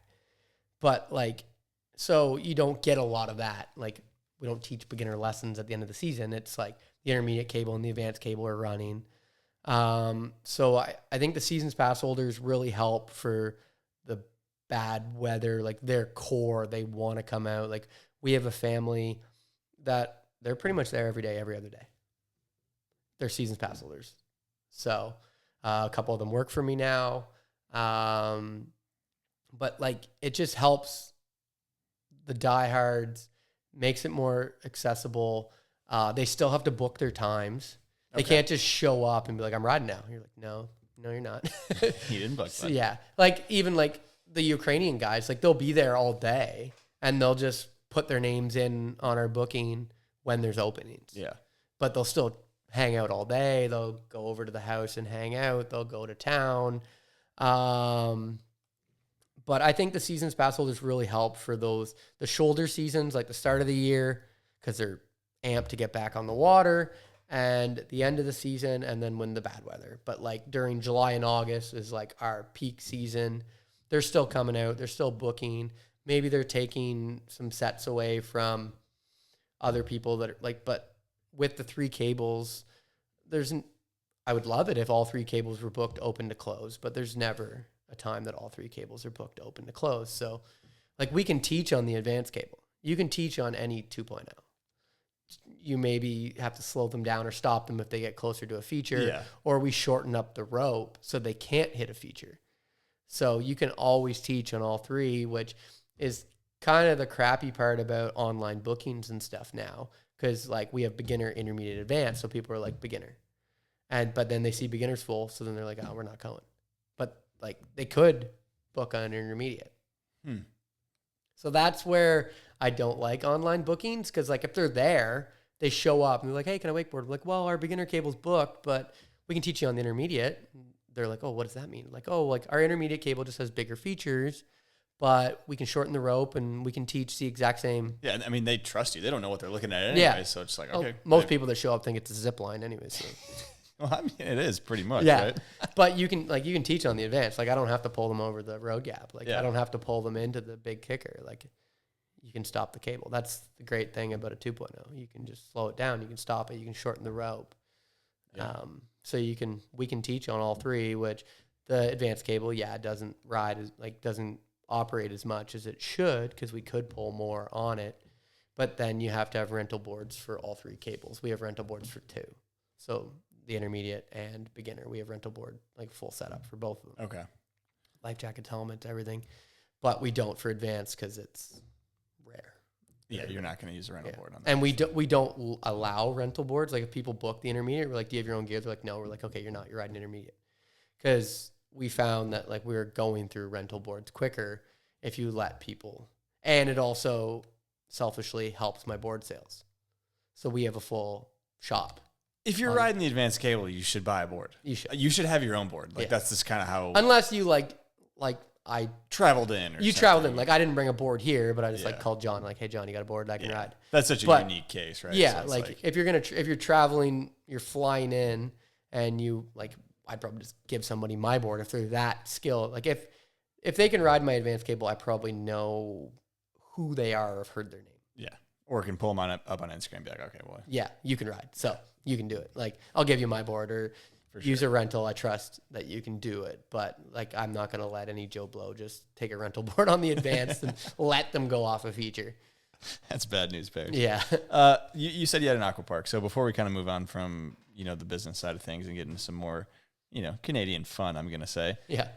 How important has that aqua park been to, you think, the success overall of like a cable business?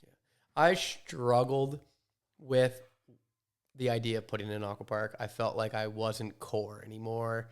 But talking to Pat Panakis about the aqua parks, seeing them at different parks and what they bring in, I kind of flipped my mindset of where I am. People don't know what wakeboarding is, cable wakeboarding, but parents, grandparents would bring their kids out to bounce around on an aqua park. We had a list at one time of all the different names people called the aqua park because they didn't really know what it was called. Like, just like, the bouncy castle. Like, I was about to say the bounce house. Yeah, there's like it has 3 blue balls, and like we had ladies like, the blue balls, like we want to go on that. It's like, ooh, okay, but like we had a list that the staff would write all the different names. So like, but people knew it was kid friendly, on the water. Yeah, inflatable type. Yeah, but it definitely grew our business. Actually, it's one of those things. My business partner didn't want it. We chatted about it. She didn't want it, and I just ordered it off Pat, and it showed up, and I got a phone call. Hey, there's a transport truck here with a bunch of skids. I'm like, oh yeah, by the way, that's the aqua park I ordered. Sorry. See, some things like that may have contributed to getting burnt out a little bit. might have been the reason why I got kicked off the property. But the aqua park is it definitely grew our business. Like even the first, we got it like mid-season the one year, and it like right away just like doubled our business.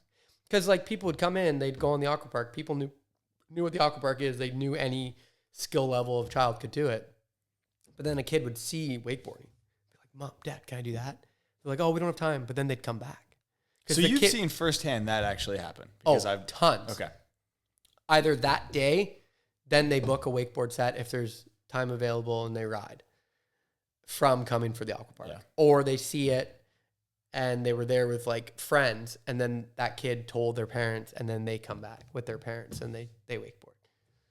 So it definitely, having the aqua park, bringing the kids, parents don't know what wakeboarding is, but they know what the aqua park is. They come, they bounce around, they love it. They see people wakeboarding. As long as people are on the cables, then it makes the kids want to come. Which is then kind of good to have those season pass or core guys that are there to all the time, kind of show off. Yeah.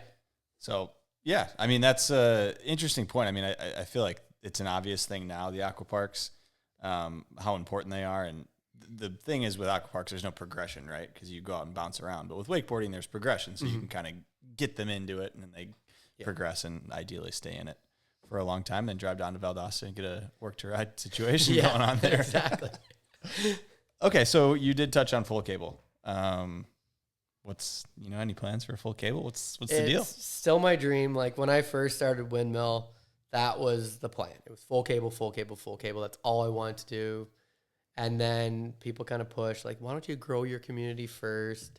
Started talking to Sissy Tag, to Rickson, and like different people. And they're like, well, why don't, like, Dan did it too. Dan started with the 2.0s, grew a community, got a name for himself, and then switched to the full cable. And that was kind of the transition I was trying to go to. We had full approvals at Windmill for a full cable. Okay. When we had to do all of our zoning and everything, we had the 2.0s and a full cable. That was all on the plans, the map. We had approvals. I just literally had to buy one. And I did some talks. At one time, I was trying to buy hexagons, had negotiations, thought I had it, wanted to do it, just didn't pull the trigger. John and I were chatting back and forth and really wanted to do it, and just financially just couldn't make it happen. Now where we are now, when we rezoned it, we got a 3-year temporary. It was the quickest way I could get approved. So we approved it with the 2 tower, the aqua park, everything we had, because this is what I had. Let's get it operational. What we can't miss that year in between. Let's get going. Let's get open with the way we are. So now I have like a year and a bit, because we're going to be going into our 3rd season. So now I've got a year and a bit where I have to go in for full rezoning. When I go in for full rezoning, they want me to have actual bathrooms. Like I have porta potties. We have 6 porta potties, probably better than if we put in 2 bathrooms anyways, because they're cleaner. They get cleaned every week. My staff aren't going to clean a bathroom. I'm going to have to clean. Hey, I'm looking at you, staff. Yeah. Let's clean the bathrooms. They won't want to. So I'm going to be cleaning bathrooms, but it's okay. Like So we have to put in full bathroom. We're gonna have to have full building. Like we have two buildings. I built the big deck in between them this year. Like I really want to get a liquor license. I want dad or mom to be able to come and watch their kids ride and just have a beer. Like I don't want like big party. I just want to have a liquor license so parents can come. It's like the most asked question by dads. You know what, this make this place better if I can just have a beer while I'm watching my kids on the aqua park. And I'm like, I agree. I'm one with you. No argument here for me. But nowadays, like people are coming in with coffee cups. Like they're coming in with Yetis and you know what's in it. But you're not going to be that guy and question them. Like, could be a coffee, could be a tea. Who knows? Could be just a Coca-Cola, a Pepsi. Who knows? So I think that would kind of help financially as well. If we could just sell a dad a beer and grandpa a beer or mom a beer or whatever, a Caesar, Canadian, Bloody Mary. Yeah. I was gonna. Quick before you finish with full size, Labatt or Molson. Neither. What? Well, then what? What are you going with? No, my favorite is actually a Pilsner, like the Pilsner brand. I didn't know that's brand. Like, haven't you ever seen Foo Bar? Fucked up beyond all recognition. Yeah. No. Pilsner. No, I don't know what you're talking about at all right now, to be honest.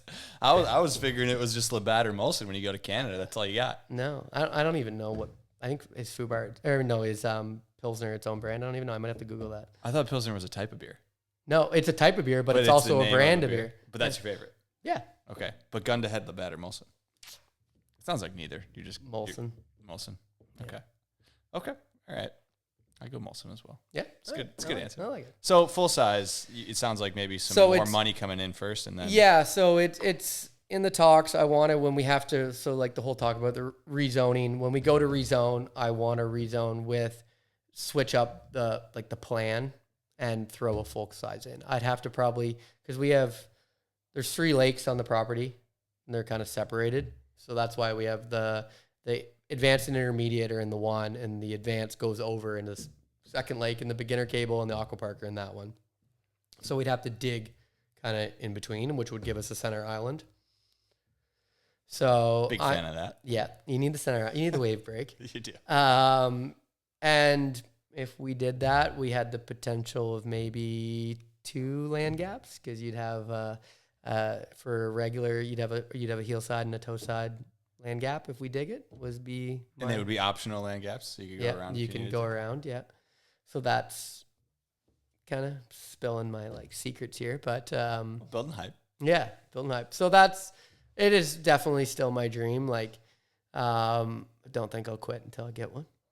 We love to hear that. Okay. Keep pushing. Hopefully can make it happen someday. And so when we do this rezoning, I'm going to replan our site map.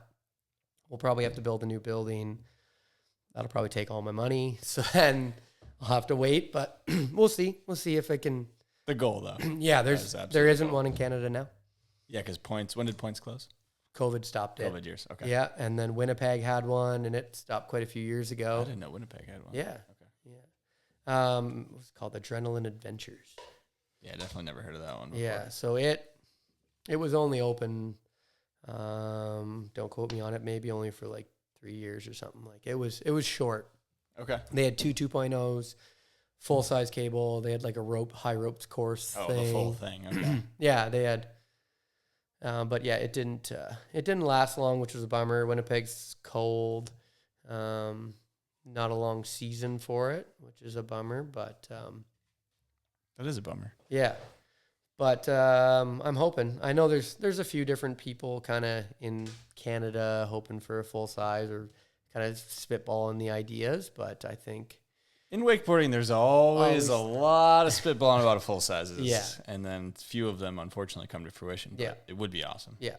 I think we were kind of talking about it earlier today, too, about with the 3 2.0s, I have to have 3 staff. And then I have to have another staff just to kind of back up. And then I've got to have someone in the store. I got to have someone for the aqua park. So if we could put it, I would always have a tube tower. 2 tower, no matter what. You need it for teaching, I think. Like Dan has his 2. He does his never ever. Gets them up on the 2 tower and then brings them over to the full cable. Yeah. I think that's definitely a must. So I would definitely keep a 2 tower or 2. And then having the full cable I don't know if we're going to end up like minimizing our amount of staff and help on that kind of behind the scenes costs. But I think having people be able to come and drive a distance and for the whole vehicle load of 4 or 5 guys be able to ride for an hour straight versus one guy riding for their 20 minutes, another guy riding like I love the 2 tower. I think it's unbelievable. But to show up at a 2 tower park with 4 or 5 guys and have to wait for each person to ride. It's not a buzzkill, but it's like, man, I just wish it was a full size all ride. Or you get out there and you're hyped on your set, but then now it's your buddy's turn. And then you're just like, now you got to wait for your buddy to go and then your next buddy and your next buddy. And then it's your turn again. Yeah. Then you just go out there and eat it on everything. God, man. Do a lot of people when they come as a crew, do you allow them to book a session where it's like past the handle? So it's like 4 guys on it. Is that what people typically When it do? was the bi-level, that was pretty much how we ran it, was past the handle. Okay. And like the season's pass holders and the guys that would come after work, it'd be 4 or 5 guys up there. And they would just, cause you'd go down and back coming to the pool and you'd pull up. So the next guy would just grab the handle and then he would go. It's the way to do it. Yeah. Yeah. With the road gap now, because you kind of have the option of turning, because when you came up into the pool, you couldn't turn. Yeah. You had to stop. So it just made more sense to pass the handle. But now with the new park with the road gap, guys will do 2-3 laps and then pass the handle. You get a break. Yeah. I need the break. Getting older. I mean, 2 tower riding is exhausting. Yeah. Exhausting. Exactly. Okay, we got I mean, is there anything else you want to touch on the cables you've kind of owned and ran? I mean, it might come up later a little bit, but yeah. No, definitely full cables, definitely a dream. It's right there. I want it to happen. So gonna keep pushing for it. Got to get more people come out to the park. Like, there you come go. on, yeah. Come to Ontario, Bluestone. come visit. Come to Bluestone Wake Get Park. out there. Yeah. But yeah, we kind of need to grow it more. We got some kind of different. We put a big sand beach in this year just to try to get people to come ride, hang out. Mom and dad can hang out on the beach. Even just kind of get people just to come hang on the beach. Yeah. Like we're not far from Lake Huron, so there's beaches and stuff, but they're usually crowded. So like trying to get people just to come and sit and hang out on our beach. I don't know, maybe they'll buy some snacks. If we get the liquor license, then maybe they can have a drink. Hoping that with the aqua park, like I made the aqua park bigger this year because we were like 4 years with the same aqua park. So I kind of doubled the size of it just to try to kind of keep people Excited, coming. yeah. They like an hour away from us put in an aqua park in this quarry near one of the bigger cities. So I like when we first opened back up at Bluestone, I was like, why aren't people coming to the aqua park? Like it used to be booked every day, all day. Like, but this other, it was closer to the city. So then they started, I think, stealing our city traffic. Mm-hmm. So then I'm like, okay, I need to change it. I need to make it bigger. Yeah. I need to get those families coming here again. Get them Like, excited. I even saw that like one's the big one. relatives of mine taking their kid, like my cousins taking their kids to this other one. It's like, what the heck? Can't be doing Like, that. I would probably let you go in my aqua park for free with your kids. Like we're cousins, like, but they're going to this other one. So it's like, okay, I need to do something to spice it up and make it bigger and newer. And so hopefully that's gonna, like, we did it this year. We put the beach in, we put the aqua park in. So I'm hoping like next year it's gonna help get more people there for those things, and then they see the wakeboarding and push that a bit more. Continue going. Yeah, Love to see it. You just mentioned Lake Huron again. Yeah. Power rank the 5 Great Lakes. Lake Huron wins. Oh my God! Not even close. Not even top 3. All right, give me the top 5. Give me top. Lake Huron. 1. Wrong, but 1. Come on, Michigan boy. Okay, what do you got too? Superior for the surf. I can get down with that. Yeah, too. Lake Superior's got some good surf. Yeah. Yeah. The next one, there's only one answer for the next one. Michigan. Yeah. Okay. Okay. Yeah. You got Ontario and Erie. Yeah, Ontario. You can kind of both throw them both out, honestly. I've wakeboarded in Ontario, and it's just gross. It's disgusting. Darn Toronto, Hamilton, they're all leaking out into there. Just leaking in there. I think I've been in Ontario more than I've been in Erie, so I'll have to go Ontario 4th and then Erie 5th. Okay. I mean, I'm on board there without Lake Huron. Lake Huron's not one, but I'll let you have that's it. where I grew up. That's fair enough. Fair enough. Spent a lot of time in that water. All right, we got a question. It's kind of a question, more of like a tee up from Riley Dillon. Okay. You mentioned one of your young grommets who's no longer a grom status, but he's ripping. He's these still days. a grom in my heart. Forever grom. Forever grom. Okay. So He's still got to bring my board to the dock for me, and I'm just kidding. grab the board. He wouldn't do that. He might. He should. I if I asked, if you asked, he would. Yeah. Crack that beer for me, bud. Yeah. All right, so we got a little tee up from him, so we're gonna go ahead and play that. What's up, Hunter? What's up, Andy? Super hyped Andy's on the podcast this week, and I can't wait to listen to it once it comes out. Andy, I can't say it enough, the amount of influence you've had in my life, both wakeboard and personal, and the influence you've had with helping us all develop the wakeboard scene in Canada and beyond. You were always there to step up to the dad role for so many, especially for Liam and I, and travel with us when our other dads couldn't be there. So, my question is, what was it like, and what is it still like, to be in charge of two crazies like Liam and I? I'm sure there's lots of stories to share. We love you, Andy. Peace, boys. Can't wait to hear it. Well, it sounds like he's in Thailand. I think he's still in Thailand. He's in Some Thailand, birds so, tweeting in the background or something. But. He's I don't know. I think secretively he's a little mad at me. We had originally talked about coming here together, doing a little bit of riding, me do one, him do one. But like my schedule was just, he's doing his pro rider He's a young thing. pup, dude. Yeah, young pup. He's got the time. I'm busier than hell. So I was like, this is the only time I can make it happen. Sorry, Rye. And he reached out to me when he found out, and he was like, what the heck, man? I thought we were going together. I'm like, I had to. I didn't have time. Book the flight, I'm going Book the down. flight, I'm going. I got to get it done. But yeah, that was a good one, Riley. Thank you. Yeah, so I mean, what's it like? I got that question from Riley. What's it like kind of raising these two cats? And in the way I've heard you talked about in Canadian wake scene is wake dad. You know, you're in a sense a wake dad. And I was talking to Mickey, and there's a guy named Jay Brearley comes to mind. And I'm not super familiar with the Canadian wake scene, but he was interested in having you touch on kind of his importance, his impact on everybody's life and everybody in that Canadian scene. And I think, sounds like you're kind of taking on a similar role of, Dad Steve. So, maybe a little emotional, but that's that Jay Brearley name. That's a very emotional topic for me. And a lot of the Canadians. Yeah. But like, as Riley said, like I was like guys the same age as me call me dad. Always Surf Expo trips from like the start. It was like in my truck, my dad had like a shuttle service. So it was like a 25 passenger handicap van bus thing that we would drive down here. And then I started renting RVs to bring the crew down for Surf Expo and to go to Valdosta for a yard sale.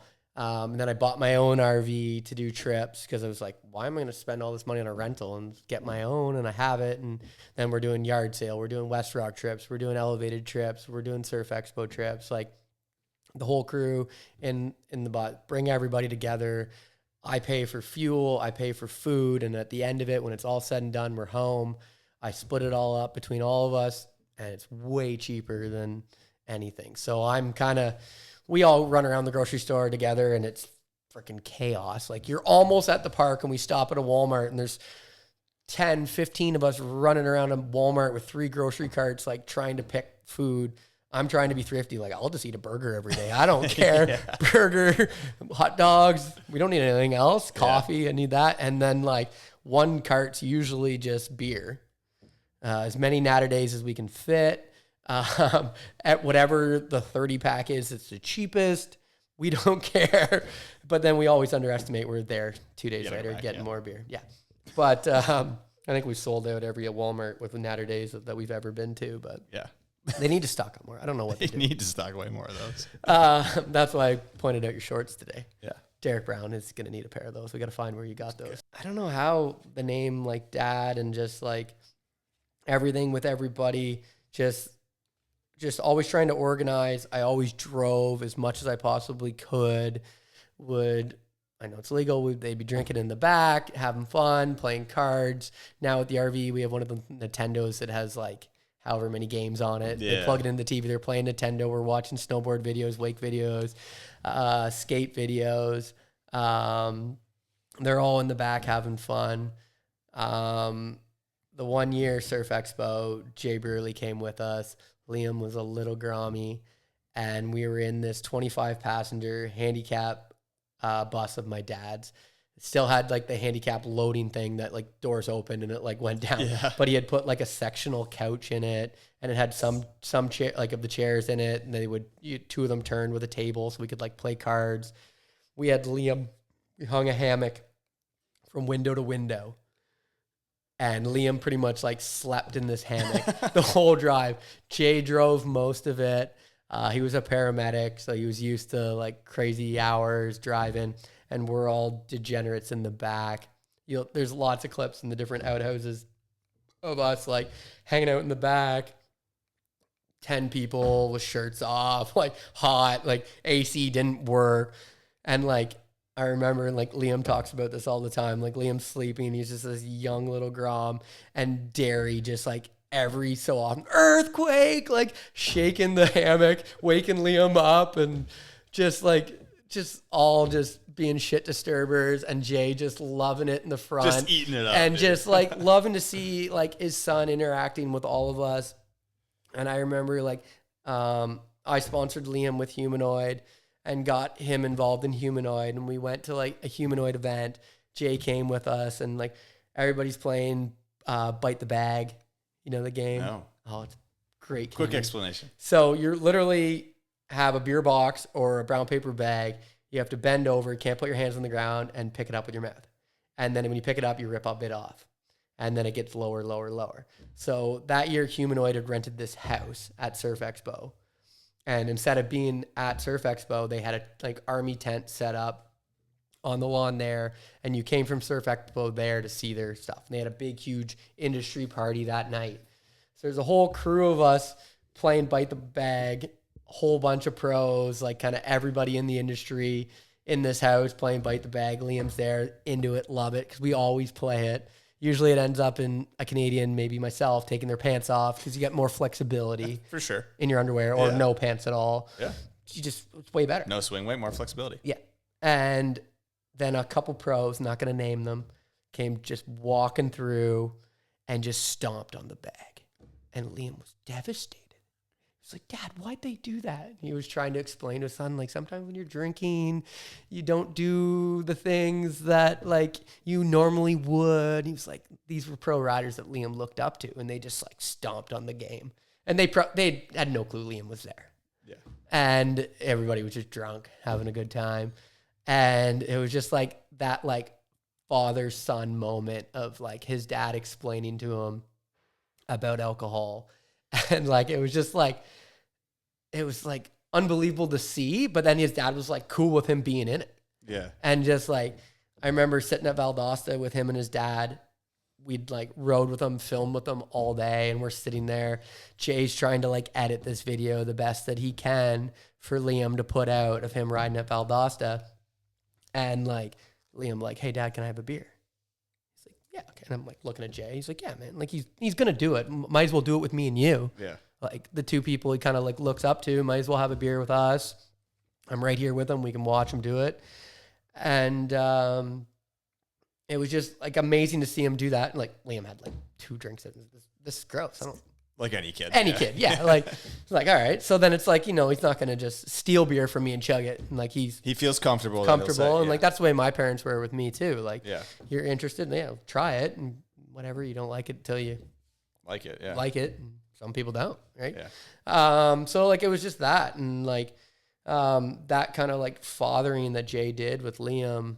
Seeing it firsthand, kind of. Yeah, and just like with everybody else, like always riding, like I would always reach out to like Clark before coming to Gyptopia, reach out to John Bemis before coming to Hexagon, Terminus, like Quinn and Luke and Wes at Valdosta, like always reach out to the park before we're coming, like, hey, we're coming, there's this many people, like reaching out to Dan, like, hey, Dan, we want to come for a week, we want to come for the weekend, we're going to be showing up at this time. Like, we're coming. We're only going to be there for like 3 days. Can you open early? Like, all this, like, I always kind of reached out and did that before we went anywhere. And like, when we go to see Morgan and Elevated, like, hey, Morgan, we're rolling in. We're going to be there early. Can we just like plug in? He's like, yep, you know where to go. And we just show up, plug in, sleep.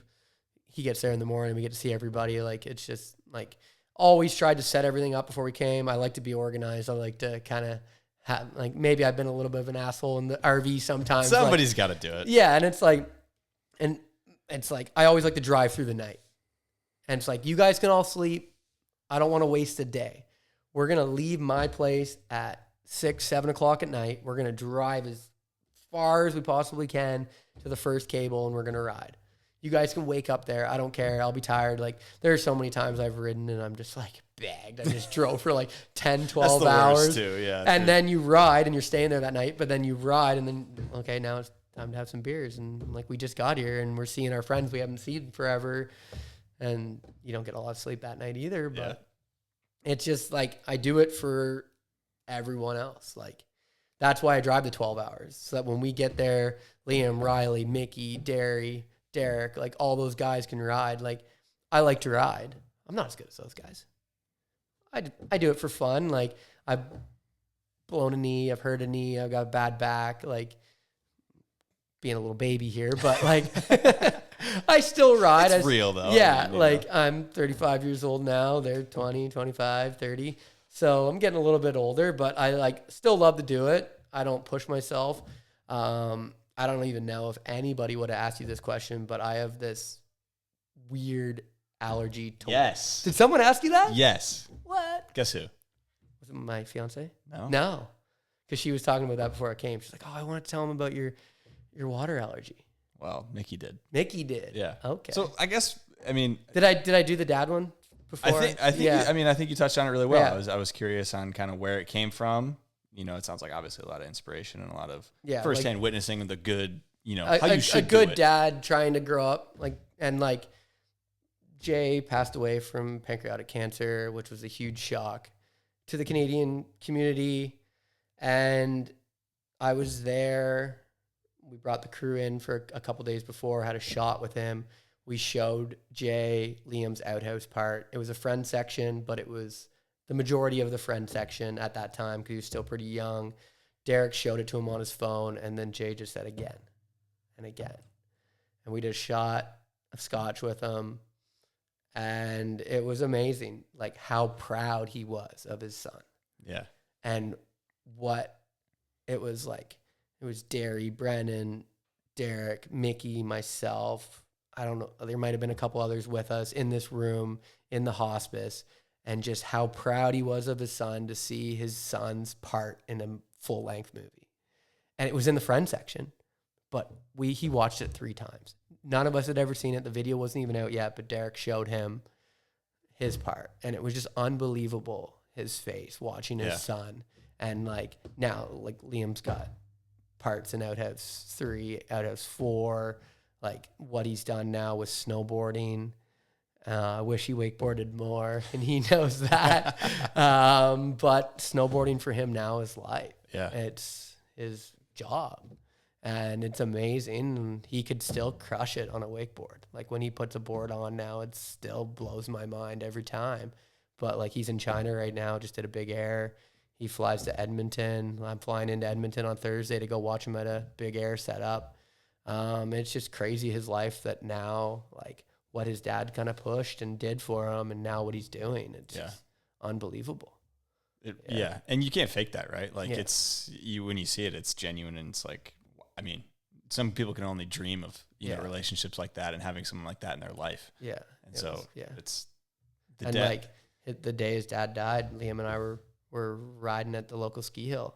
I was up there for Christmas Eve and took Liam to the hill, and we were coming back and like piggybacked him on my back from the truck because he had like taken his boots off, and he was just in his long underwear. We go running into the hospice. He runs to the bathroom, and his dad had already passed away. And it was like I got pulled by an uncle to the side and got told, and Liam was just all excited from riding for the day, and it was tough. And it was like I had a little bit of a time with Jay before, and he kind of told me, he's like, you know, like he didn't say much, but he just said, take care of him.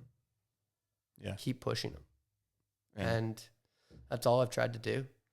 Damn good job, I would say. The kids in China. And I don't want to take any credit for anything Liam has done, but I just being there for him when he has down times, like when he beats himself up for falling, trying now I even like he didn't do too well in China, but I like, hey bud, how'd it go? What'd you do? What were your tricks? Like he just had like a foot injury. Like how's the foot feeling? Just like trying to be there. Like I don't know if he even cares that I'm messaging him anymore. He definitely cares. I hope so. But it's just like just want to still like he's 21 now. He doesn't need me. He didn't even really need me before. But I just want to kind of help him. Just be there, even if he's like struggling, like pissed off that he's been falling. Like, hey, dude, like what's going on? What are you thinking about? Like, what?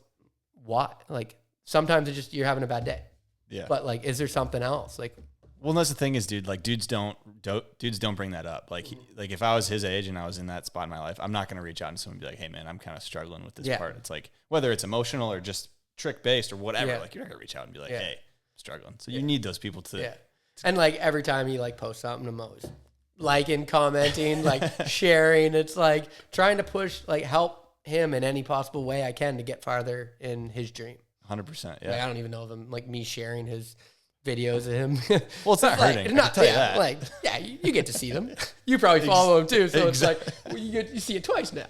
Well, is that good? I mean, especially get seen twice. Okay. So kind of continuing on that dad thing in a little bit more of a, I don't want to, funny, I guess that's a good way to put it. So I was talking to Mickey. So Mickey was saying that you're known as a dad for many reasons, as we kind of touched on. But he says mainly it's sometimes because you stick your neck out, and by neck he means nose. Mickey wants to know how many times you've broken your nose out sticking up for your loser friends at the bar. And was it worth it? Yeah. Oh, that's a good one. So it was Mickey's fault. So I think my nose has been broken. Probably 6 or 7 times. It's big. It doesn't look that big, but it looks good for being broken that many times. Thank you. Of course. Flew Mark Rugula and Clayton Underwood in for a rule of the pool. But I flew them in early. I'm like, let's go see another park. Let's go see Mickey. Like they both knew Mickey. So picked them up in Toronto, got a flat tire on the way there. It was like me and a buddy, late picking them up, drive to Muskoka, ride at Mickey's Park a bit. Mick's like, hey, it's like industry night at the one bar. Let's go out. We're sitting at a booth, a whole bunch of us. Clayton's beside me. I'm stuck in the booth. I look over and I just see Mickey dragging someone through the bar and Mark like right behind him. I'm like, what the fuck? I'm like, Clayton, get out of the way. Like push Clayton out of the booth and go running over. And I get to the front door and Mickey like pushes the guy at the front door. It's like, kick this guy out. He just started a fight. And then they grab Mickey. I'm like, what the hell are they doing grabbing Mickey? And I grab a guy in a headlock. We're kind of rustling around and I was drunk and I punched the guy. And the next thing I know, I got smoked in the face. I'm bleeding, head down. I get picked up by the shirt and the pants. I'm not a big guy. And chucked through the front door. Classic style. Like through the glass front door. Broke glass? Out the front door. And like Mickey's girlfriend tried to break it up. She got thrown through like a glass like menu display. And I get thrown through the front door. Friends come out, they like grab me, trying to like rush me into a friend's car that was like our DD. She drove me around the corner.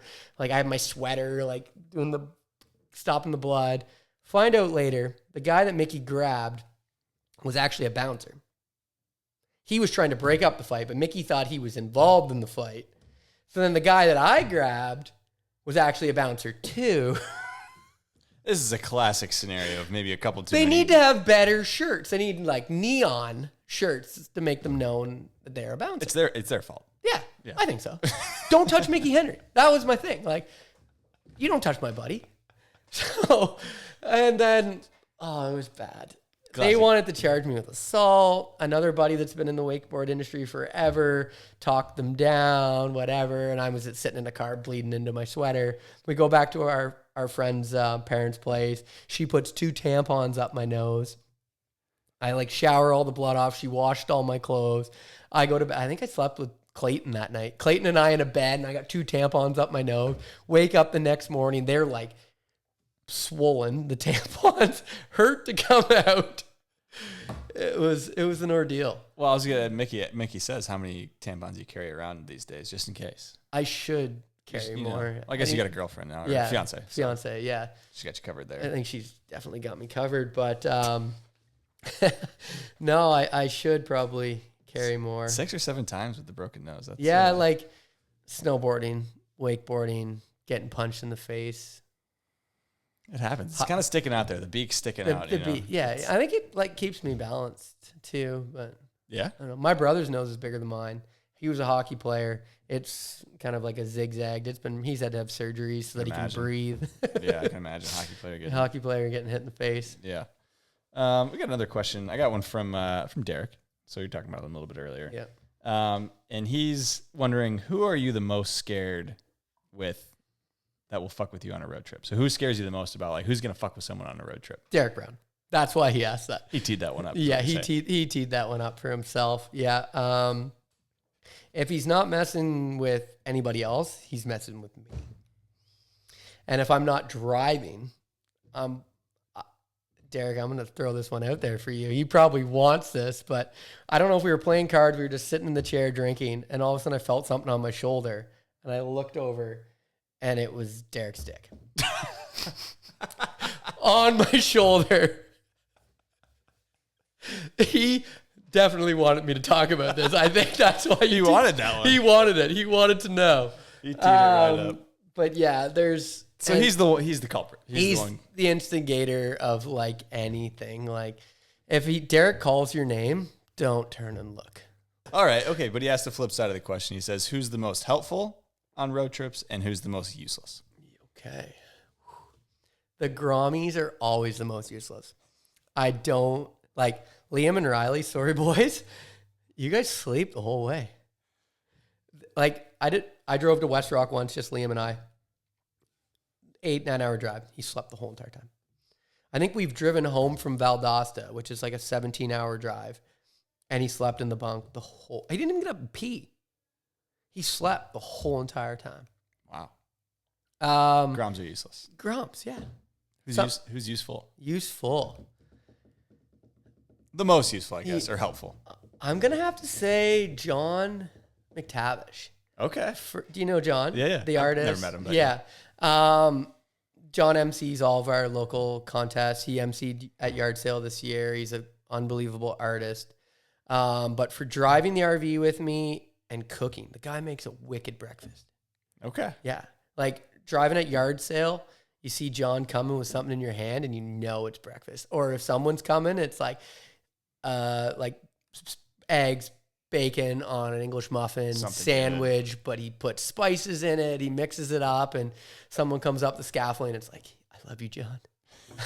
I'm like, I'm going to be sitting in this tower for 8-9 hours and John made a wicked breakfast. And So that yeah. breakfast, that meal, everyone's slow moving from the night before. Yeah, or bringing you know. coffee, making a new pot of coffee. And Mickey's driven some crazy hours in the RV. We did have one road trip. We had a Grommy. He was a little bit older. This buddy of ours, Joey Braden. And one leg of the trip, we're like, Joe, you're driving. And we all sat in the back and got belligerent, like screaming, yelling. Joey probably drove for 10 hours straight. And he was the youngest one out of us all.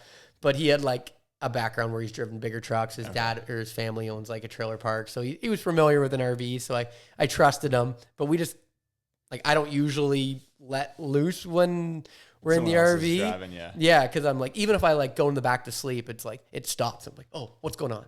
Like, why are we stopped? Yeah. Just kind of the way I'm bred, I guess. It's just like, oh my God, something's happened. It's my RV. What? Like, we had one guy like pulled into a gas station and hit like the little pole and it's like stopped us dead one time. Drew Austin, calling you out on that. Ran my dad's bus into a pole, broke the marker light. Like, you got to wide turns with a bus. Like, You got to be careful. you got to be careful. But yeah, Joey one time, yeah, we were younger at that time and got a little riled up in the back, drinking and stuff. And he drove it. But yeah, John would he's probably been on the most road trips with me and driven kind of the most other than me. And then like cooking, helping clean. Yeah, I would have to say John. All right. For that Shout out one. John, Yeah, then. most helpful. Killing yeah, it. for sure. Okay, so I want to talk about wake parks a little bit. So 2 quick ones on this. You've obviously, you're running through, you've visited a lot of parks, 2 towers and full sizes. What are the top 3 full sizes that you've been to? Valdosta, West Rock, Elevated. And the parks, unbelievable. The owners make it that much better. No doubt. Yeah. Quinn and Luke, so accommodating. Love being there all the time, hanging out, and now with their families and the kids. Morgan and Taylor, and then Clark and Casey being there. It's just the hospitality, the vibes, how like they just open up the park to us. And then Dan and his family. It's just unbelievable what they do for us. We're just a bunch of bums from Canada coming to their parks, and how they open it up. They open early. They let us do whatever. They let us ride around naked. Like, if I did that at ODub, I'm going to jail. I would think. Yeah. I mean, you're not getting a pass next time you come down. That's for sure. But like, just like how they treat us, they hang out with us, they party with us, and just like what they allow us to do. The setups too are and just the setups insane, are unbelievable. Yeah. Those are 3 solid parks. All 3 are going to be happy to hear that. Dan's going to be happy to hear that, especially. I know that. Yeah. I mean, are there any that you really, really would love to see in person? Really want to go to 313. 313 is top on my list right now. Kind of a bummed I never went to C-Dub during its heyday when everybody was going there. A couple of my like staff buddies went like 2014, 15, and I kind of was going to go with them, but construction was super busy at the time, and they were going for like 3 weeks to a month. I couldn't go that long. So I've never been to C-Dub, which is huge. It might be on the way back. They're building some new features. Yeah. Seems like some more people are going out there. So, but 313 is a huge one on my list that I'd sounds really sick. like to go check out. Absolutely. Yeah. Best 2 tower setups you've seen. Jib in its heyday. Yeah. Jib, when Clark and Casey and Alex were running it, when we first like went there, the passion, the love they had for it, and the stuff that they did. And then once they kind of like, once Clark and Casey left, and then once Alex left, it was not the same. Yeah. Definitely not the same. But they kind of were like my inspiration of what I wanted to do at my park. And just absolutely loved it. Yeah. And then like the Ontario parks, like we all try to push it. We're all friends. Like Brennan Grange is one of my best friends. He is Planet Bayou. And then Mickey Henry has What Wake Park. What wake park? What Wake Park? I just want to say. Yeah. And you guys all have unique kind Yeah. of setups, features, not just, We go to each other's parks. Buddy Jordan Sullivan, amazing wake skater, runs Rail Yard Wake Park. He's been there since the start. He kind of builds all their features. He's kind of like the brains behind it. There's a new owner, Nick, who's like killing it, just bought it. But like Jordan's wake skate side of things on his features are different than what I do to what Brennan does and what Mickey does. So it's like, it's cool to go to our different Ontario parks. I feel like we all try to like go to each other's as much as we can. I help Brennan with his events. I kind of like went to Rail Yard for their events, like try to promote, like I leave my park to go help, go to Mickey's whenever I can. So yeah, it's like just all the different Ontario parks. We're just like so close. Cause it's like, I'm not stealing business from you. We're 2 hours away. We're 3 hours away. close we're enough 4 to hours visit, but away. not so close where it's like, Yeah. And it's like they grow their core community, and their core community will leave for a weekend and come visit mine or come visit Brennan's, or like they'll travel around. Like the 2 Ukrainians I was talking about, I think came to my park because of Brennan. And there's like the other park, Border Pass, like they've got 3 different locations. So they grow people. They have kind of more of like entry level stuff. Seems like it, yeah. Yeah, they start the kids out, but then those kids will kind of travel. Google, where's the next part? Oh, this one's got yeah. it's And cool like setup. Chris and Tim will kind of like, oh, Chris is like a big supporter of my park and Brennan's park and Mickey. Like, oh, if you're going up to Muskoka for the weekend, go visit Mickey's park. Like, you'll love it. Like, Mickey's got his 2 cables. Like, so it's everybody kind of helps each other out. Yeah, that's sick. Canadian scene is underrated. Sick. I mean, yes, we gotta get some full sizes in there. Obviously, we definitely need a full size. But yeah, like the 2 towers. Like at one time, I think we had like 12 or 13 in Ontario alone. Jeez. Yeah, some died off, and some of like the big ones, like the Ranch Wake Park, was one of the big inspirators. Like that was Riley's home park. There was a lot of good guys that came out of there. It was a bummer it had to close, but they started a lot of the Ontario scene. Yeah, sparked it for sure. Okay, I do want to touch on your allergy to water because I'm not going to forget that. But I do want to do a Patreon question from Sina Jacobson. Just had a baby. Congratulations. Can't wait to meet the baby. Right. Yeah. So she's talking yard sale. You're talking about driving the cable a lot, and she's wondering, what's the longest you've ever operated a 2-tower system, and why do you like it so much? Thank you, Tina. I love that question. I saw it on the Patreon. Oh, that's right. I keep forgetting. Yeah. Got a sneak peek of some of the questions prior to coming. No, I really love that one. Driving the cable is my love and my passion. I love it. I think I've almost driven the cable every yard sale. The first year I drove a little bit, and then second year was when they did like the individual group filming. So I drove for Liam's group, I drove for Riley's group, and I drove for Derry's group. And then after that, it was reach out to Quinn, like, hey, I'm coming. Do you want me to drive the cable? Drove the cable for the whole event. Coming this year, they like talking like, hey, what do you want different? Like, I'm like, because of the wireless remote, if you go farther, it cuts out. So they knew I had like elevated tower near my VFD at my park. And so they built me a big scaffolding setup. Like Quinn's dad like killed it. Put a big, it was so like, sick. I'll throw a picture. Yeah, sunshade. It was unbelievable. I brought my own chair from home, like one of those like 0 gravity chairs. Like had to be comfy up there. Different people would bring me up water. They'd bring me up beers. They'd bring me up food. Like Clark, like every time Clark walked by, Clark's like, "You good? What do you need? What do you need? I'll get you something." I'm like, "No, I'm good. I got like 4 waters under my seat. I got food. I'm good." But yeah, like everybody was just making sure, which is like unbelievable, like how much like people we can't forget about you up there. You're a crucial I'm just piece, chilling up there in this tower. Yeah, like I think the longest I was thinking about this, like I think one of my contests back in the day when we did everything on one cable, probably like a 6 to 8 hour day up there. But I think not this yard sale, the previous one. I think I drove way more than I did this year. Like the way they did it this year, there was more breaks. It was kind of broken up a little bit more.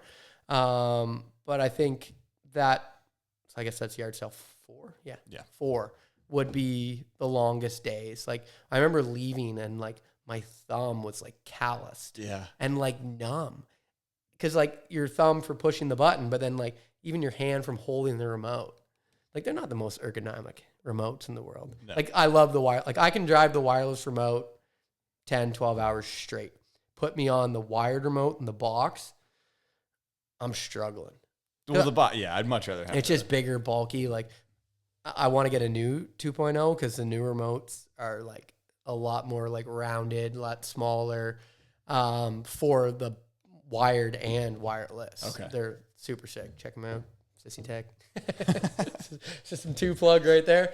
But yes, like probably 8 hours, I would say. It's a long day. Long day sitting there. I think the one yard sale 4, it was literally like sprint to the bathroom, pee, sprint back, driving. And like to the point where like my eyeballs were probably like bubbling. I was going to say, are you getting foggy doing this? I mean, because when I drove full size, I would drive for like 3 hours and I get cable brain and foggy. I need a break. I just love it. And I just like, I do kind of like zone out a bit. Like if you ask me what you did when I pulled you, I don't know. Yeah. you just get so focused, like you're not concentrating. Like this year for yard sale, like I was the tiebreaker, and I'm like, oh shit, like I don't remember what everybody did. You like see a video? yeah, like can we do a playback on that, Bobby? Come on, like I'm coming in the trailer with you. I need to playback on everybody's run, because you're just like I'm just so focused, and like I was kind of telling you about this earlier with the speeds. I got different guys that want different speeds. First 2 pools this speed, second or third pool I want this, way back I want this. So you're just like so focused. And when it comes to a pro event, it's like I cannot fuck up. There's no way. If I button push, like yard sale 4, when Campbell, the cable cut out on Campbell. Yeah, I remember that. Yeah. I was devastated because I knew people, I just figured people would blame it on me. Yeah. But it was a legit 100%. I'm sorry, Campbell. It was a cable cut. And I felt so bad because it could have been horrible. Like she was transferring over to that big cannon or whatever. Terrible timing for it too. Horrible timing. Yeah. It worked out perfect. Like she's cool, obviously. Yeah. Too. She's cool. And like after she was done, I'm like, I'm so sorry. She's like, no, it's okay. It's okay. But like, I was like devastated. And like, that's the worst part as the cable operator. Like, it was out of my hands. Like I know for a fact, like I was paying attention. I knew what was going on, and I had my, like, I didn't lift my finger. I know for a fact, like it wasn't coming It kills me. It kills me.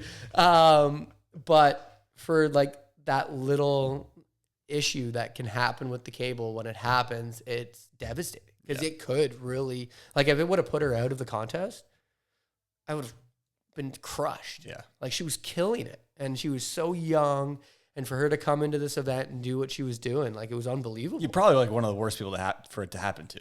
Like Yeah. a young grommet like coming up. Yeah. Like if I did it to like Anna or Cena, they'd be like, oh, it's a cable cut. It like happens all the time. Yeah.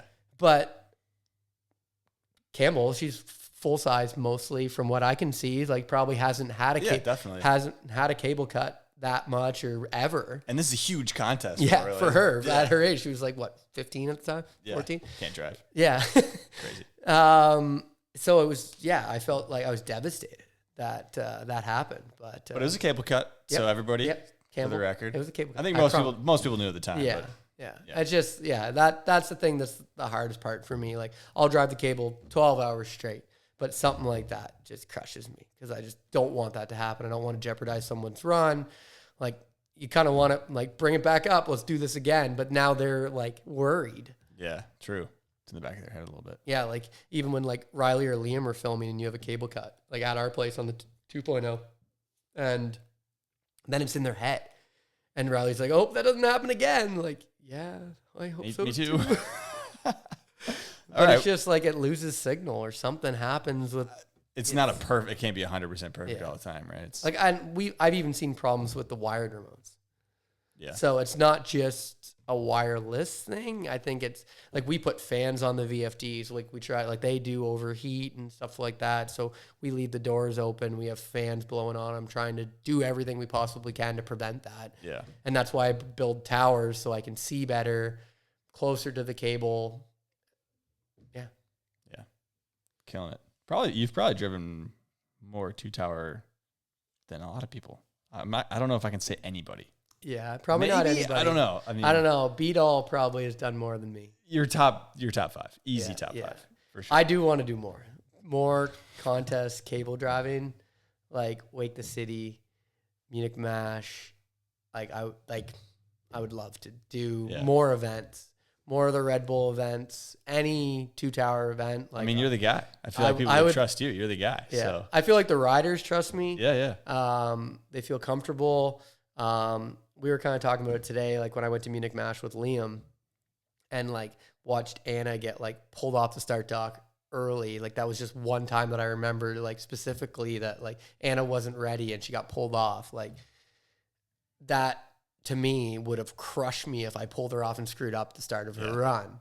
And they drive at Munich Mash and it's probably just due to the crowds and how it's all set up that they're like halfway down kind of by the gap up, the kind of like the waterfall part there.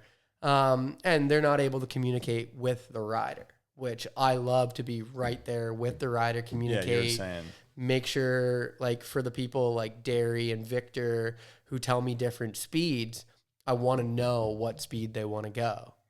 Or like on the wireless remotes, I was telling you earlier, we don't have numbers.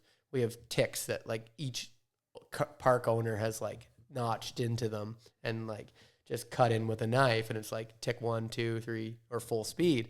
So like sometimes it's like, oh, what speed did you pull me last time? I'm like, oh, I pulled you at number 2. They're like, can you pull me 3 this time? It's like, okay, because you're right there with them. Yeah, very quick. It moves things along quicker too, and a lot more trust. And then like this year at yard sale, Bobby did it last year near the end for finals, gave me a headset and gave me a screen so I could see the drone. So I could like drop my mic down and be like, Ian, can you show me that rider? Because at yard sale, it's so far away. Yeah. So Ian would fly over the rider and I could see where the rope was and I could pick them up quicker. Wow, that's so huge. being in communication with Bammer and Bobby in the trailer and then being Ian on the drone, it was like night and day different. It was so nice having a screen, seeing everything going on overhead, and just being able to pick riders up quicker. When you're bringing it back, sometimes there's at yard sale, there's all the features everywhere. And if I were to rip a feet, like there was one time that the rope got caught on a barrel and I didn't see it and ripped it out of the middle pool by the container. And it's like, now we got to stop things and we got to go fix this. So like being in contact with Bobby, and even like he would just be like, yep, keep going. All right, you got him, you're good. Because it's 800 feet down there. You can't. It's a long ways. Yeah. Yeah. So you don't want to screw anybody up. And so that's a big part of it. And like, I think for other events coming up, and even for like Munich Mash, if they could have, like, if the whole thing's filmed, if you have a live screen little TV sitting there, they're filming at the start dock, you're going to know when the rider's ready if you have that there. Yeah, and that's one of the most important things too. You want to make sure the rider's comfortable or ready, communicate with you, everything's going on. So I think the setup at yard sale this year seemed, from an outside looking in perspective, pretty perfect in terms of like driving. So yeah, killed it. Obviously, I think everybody's super thankful that you're the guy in charge. So there's a reason you're there for sure. I got one from Brennan Grange, and then I want to hit you with some rapid fire questions. Oh, so God. Brennan's wondering, what's your favorite warm up trick, and why is it a back taco? Back taco is my specialty, I guess. I don't know why. Sometimes it could be because I've been sitting there all day driving, maybe been given a couple beers, feeling good, and finally, like, sometimes they have to kind of talk me into riding, because it's like I've been driving all day, hanging out. You know, I'm just kind of more there to help. And Brendan's like, hey, let's go ride. Day's over, contest is done. So Brendan and I will suit up, or whoever will suit up and ride. And Brendan's girlfriend was driving me one time this year at their park, and I might have been a little bit buzzed. Couple Teddy Brewskis in you. Charles Feeling Bukowskis. good, and just back tacoed Brendan's wall out of the pool. Huge bruise on my butt. I had like Liam and Brendan trying to like teach me how to transfer on this feature at Brendan's place. Back tacoed it, but then went right next time, did it, landed it perfect. They're like, why do you do that every time? It's like, you like go into the rail, you're like so scared, and you just back taco, but then the next time you do it perfectly clean, perfect. It's like, I don't know what happened. Just got to feel it out, I guess. I went to like rail yard contest this year just to support. I wasn't going to ride. I was kind of like, my back was hurting for the last little bit. A guy left that had already paid to ride. They're like, Andy, you got to ride in his place. He's already paid.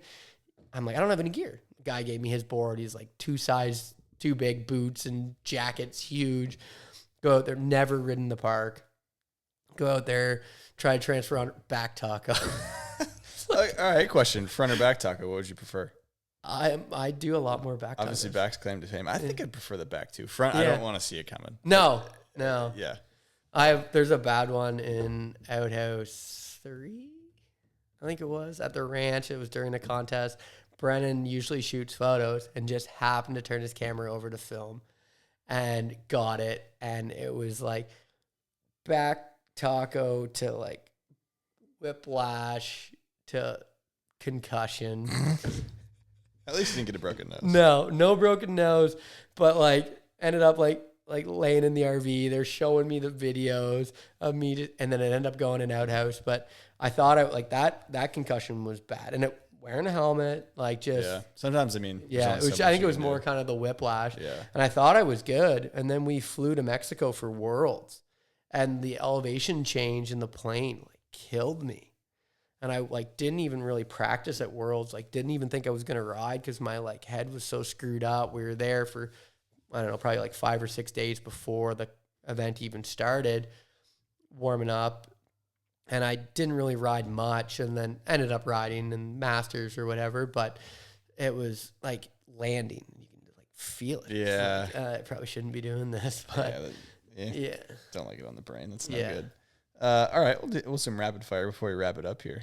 Let's and before we get into the allergy to water, because that's what we'll end it on. Okay. Most underrated tricks on a cable or on a wakeboard. Underrated tricks Underrated. besides the switch method. I'm not a big fan of the spin to win, so I just like nice, stylish rail riding. Just like even like nice pressed out nose press. Nose press. Okay. Nose press, or big fan of an MJ. A legit good MJ. Yeah, like Okay. Quinn's MJs. He does some crazy ones. Yeah, Dude. or we have a good Ontario rider, Kurt Spencer. He's been in Outhouse Space Tapes. Don't know if you know Kurt. Yes, because I posted who's the most underrated rider, and I think Wes was like at Kurt Spencer, and Yeah. there was like some clips or something. Yeah, Kurt came with us to yard sale this year, did the qualifier. He didn't quite ride as well as he should, like he can. Like I was really hoping because like I think he was like a favorite in Wes's heart. Just his style, like MJ's, Janet's like. I think I mummy wrapped beer chug in Space Tapes and in Outhouse. Like, yeah, he's phenomenal. Just the unique stuff. Okay. Yeah. Okay. Nose press, MJ. Yeah. Those are good ones. I feel like a good press is definitely Yeah, No, someone that actually like legit presses you know, it some out. Joe Battle Day press Yes, getting way up there. exactly. Yeah, Most overrated trick then. overrated. Yeah. The triple. The triple. Boat or cable? Both. Both. Like, I did not see that coming. you didn't see that coming? did I not know. see I that just, you know, like they don't know if they're gonna make it. Thomas Herman getting I'm get that sorry, kid in Thomas. here, dude. Like, yeah, yours was amazing on the boat. And I listened to his podcast too. So, but I don't know. It's just like, and like just like I said about the spin to win, it seems like that's the way it is in snowboarding now Yeah. too, right? They're just like spinning as big as possible. I like the more stylish rail tricks, and even like even when they do rewinds and stuff now, like I like that so much better. Okay. Yeah, I can get down with that. Like the less than 5 contest, like that's way better. That than, is sick. Like it is sick. Or the mini way John does. yeah, like all the that John stuff does. is- Like sorry for the double or nothing parks, but I don't know. I think the smaller stuff is better. Okay. All Maybe right. that's because I've got old knees and I don't want to go. Maybe big. it's just because you can't triple, dude. You ever think I- about I- that? I cannot maybe triple. A little jealousy. Definitely jealous, but All right. Boat or cable? cable. Okay. Yeah. Saw that one coming. Yeah, I haven't like after I started the cable park, didn't ride my boat at all that year. The first year, second year sold it. I think I've been on a boat once or twice in the last 12 years, maybe. Wow. Okay. Yeah. And once the bug gets you. Yeah. it's- Like, well, it's gotcha. cable. You can ride windy Turn it on. anytime. Yeah. Go ride. Yeah. Yeah. Don't gotta put the boat. Yeah. 100%. No gas. True. What are unless you got the generator, you got to fill that puppy up. What are the conditions in which a wetsuit is needed? Well, John was complaining about the temperatures here. That was absurd. It was 80 something degrees today. Yeah. And John's complaining about it. That was cold. We try to push it as much as we possibly can. But yeah, we'll throw on a 3.2, 4.3. If we get into a 5.4 and you're still riding, you're pushing it. This year, Riley was pushing the limits, and you said when you start driving in the truck with the heat on, the heat on the seats and the steering Yep. wheel, and you're like in between when he's getting ready, you're like holding on to the steering wheel. And it's like if you're cold driving and he's out there riding, it's like maybe we should pack it in. I called it a day here. Yeah. Yeah. I just prefer to not wear a wetsuit. I'd rather Yeah, be but freezing cold. in Canada, in you Ontario, kinda- if we want to ride, we're gonna have to like start of the season, end of season. If like, you fall, you need a wetsuit if you want to keep riding. this year in June, we were like a lot of the riders didn't wear, like usually in June, like mid-June, you start losing the wetsuit. This year we had a hot spring, which was nice, and we had like a longer fall. So there wasn't a lot of wetsuits worn this year, but Yeah.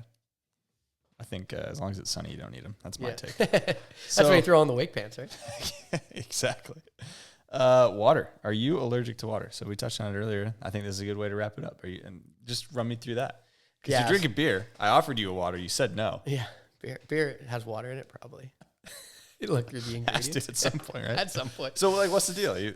It's super random. Like, I don't know, the first year closing the park, like that first year doing the road trip, like 2013, going to Gymtopia, doing Wake Nation Cincinnati. We did Hexagon. We did McCormick's, OW, like did a bunch of different parks on our way.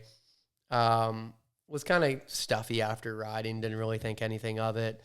That time, bought some allergy medicine, not knowing that it was drowsy. So I counteracted me being tired with energy drinks, trying to drive. Screwed me up. Yeah. Yeah. But then like opened up the park. Everything was like, when I rode, I'd kind of get congested, just take a allergy medicine. But the end of the season, I spent like 6 hours in the water, diving down, pulling out anchors. You kind of release the mud when you pull out the anchors, swimming anchors to the shore. Did it all kind of by myself. I was there for like 6 hours, pulling all the features out of the water, thinking that that's what I had to do. It was my first winter. Didn't want anything to break in the ice. And went home, went to bed, woke up in the middle of the night, like super congested, like take an allergy med, wake up, like super congested, like trying to blow my nose. Wake up at 6 a.m. to like go to work. Had a roommate that worked construction with me at the time. Go into the kitchen. He's like, "What the fuck?" And like my face was all swollen. And I'm like, "Yeah, man, like I can't go to work today. Can you go like make sure the guys are all good? Like I got to go back to bed." And like my mom's a nurse practitioner. Sent her a picture. Like, "Mom, what's going on?" Like she's like, "Go back to bed. Our clinic doesn't open till 9. Come in at 9. I'll get you in to see one of the doctors." Go back to bed. And it got like way worse.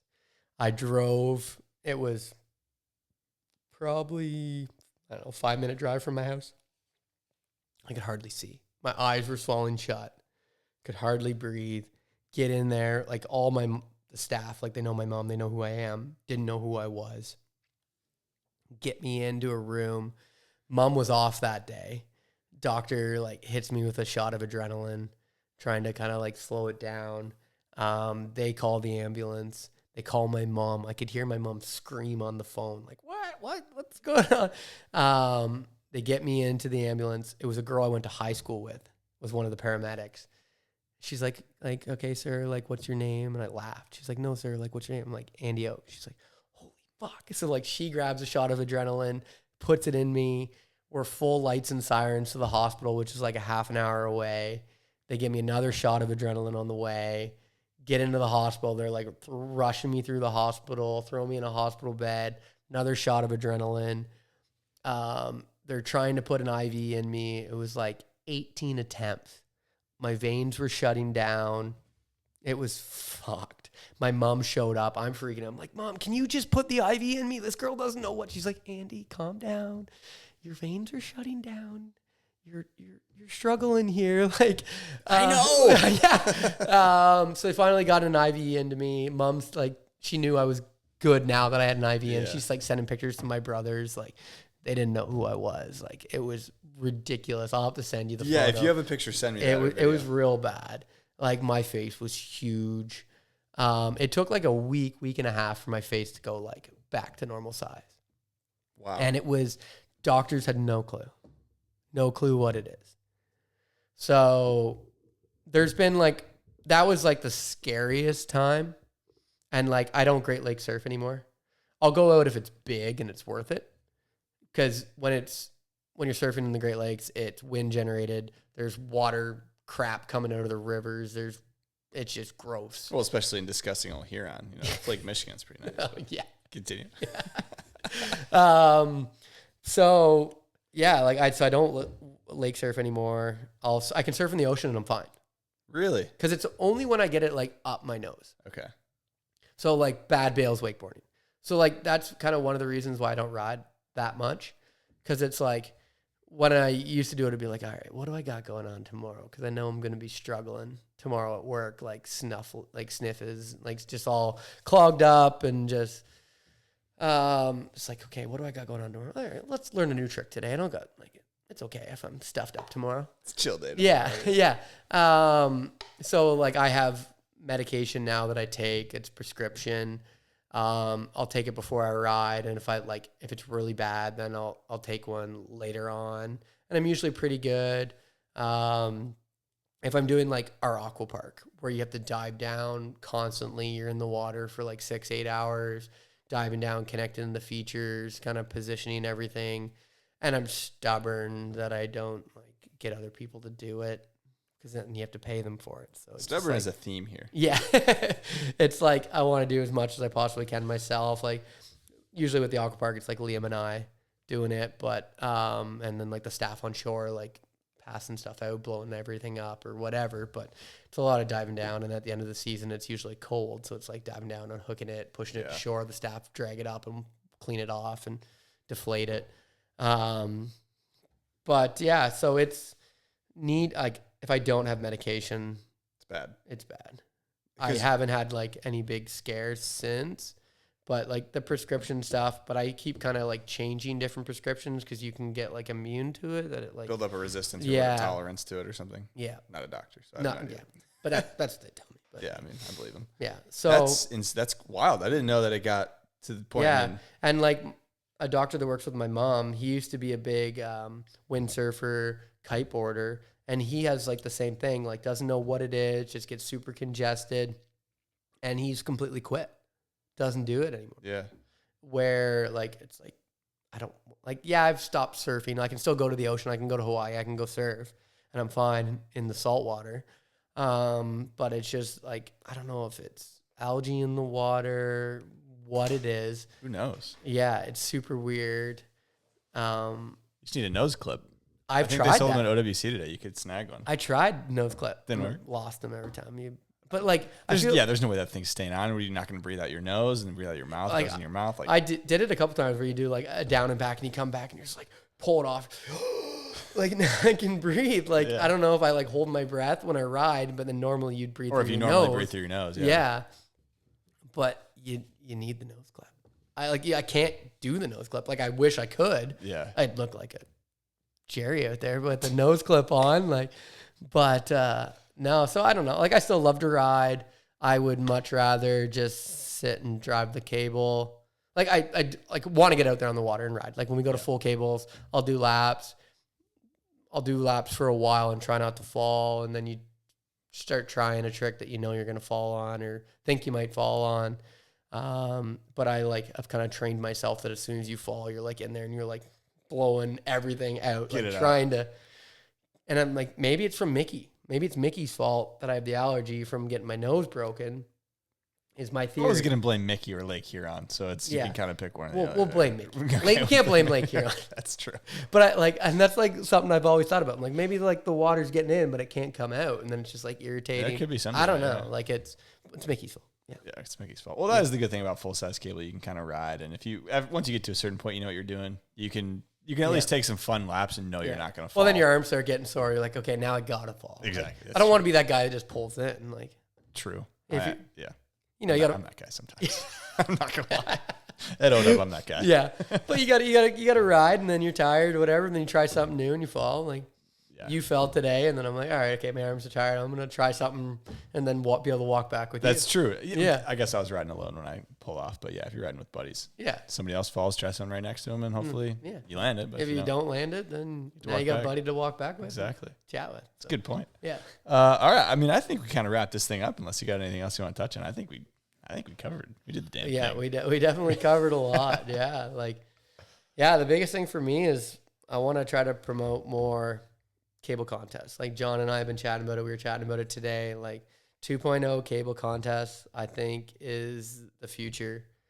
Doing more of like the Red Bull stuff. Like they're doing it in Europe. We need to do it here in the States. We need to do it in Canada. Get it in front of people's eyes. Yeah. And I think that'll grow. Like Munich Mash, the amount of people that are sitting there watching that event, it's unbelievable. It's like shoulder to shoulder as far as you can see watching that cable event. And then they all go over to the BMX and they all go over to the skate. Like more events like that, if we can do them here in the States and we can get one or two in Canada too, I think it'd be huge. One, because I want to drive them.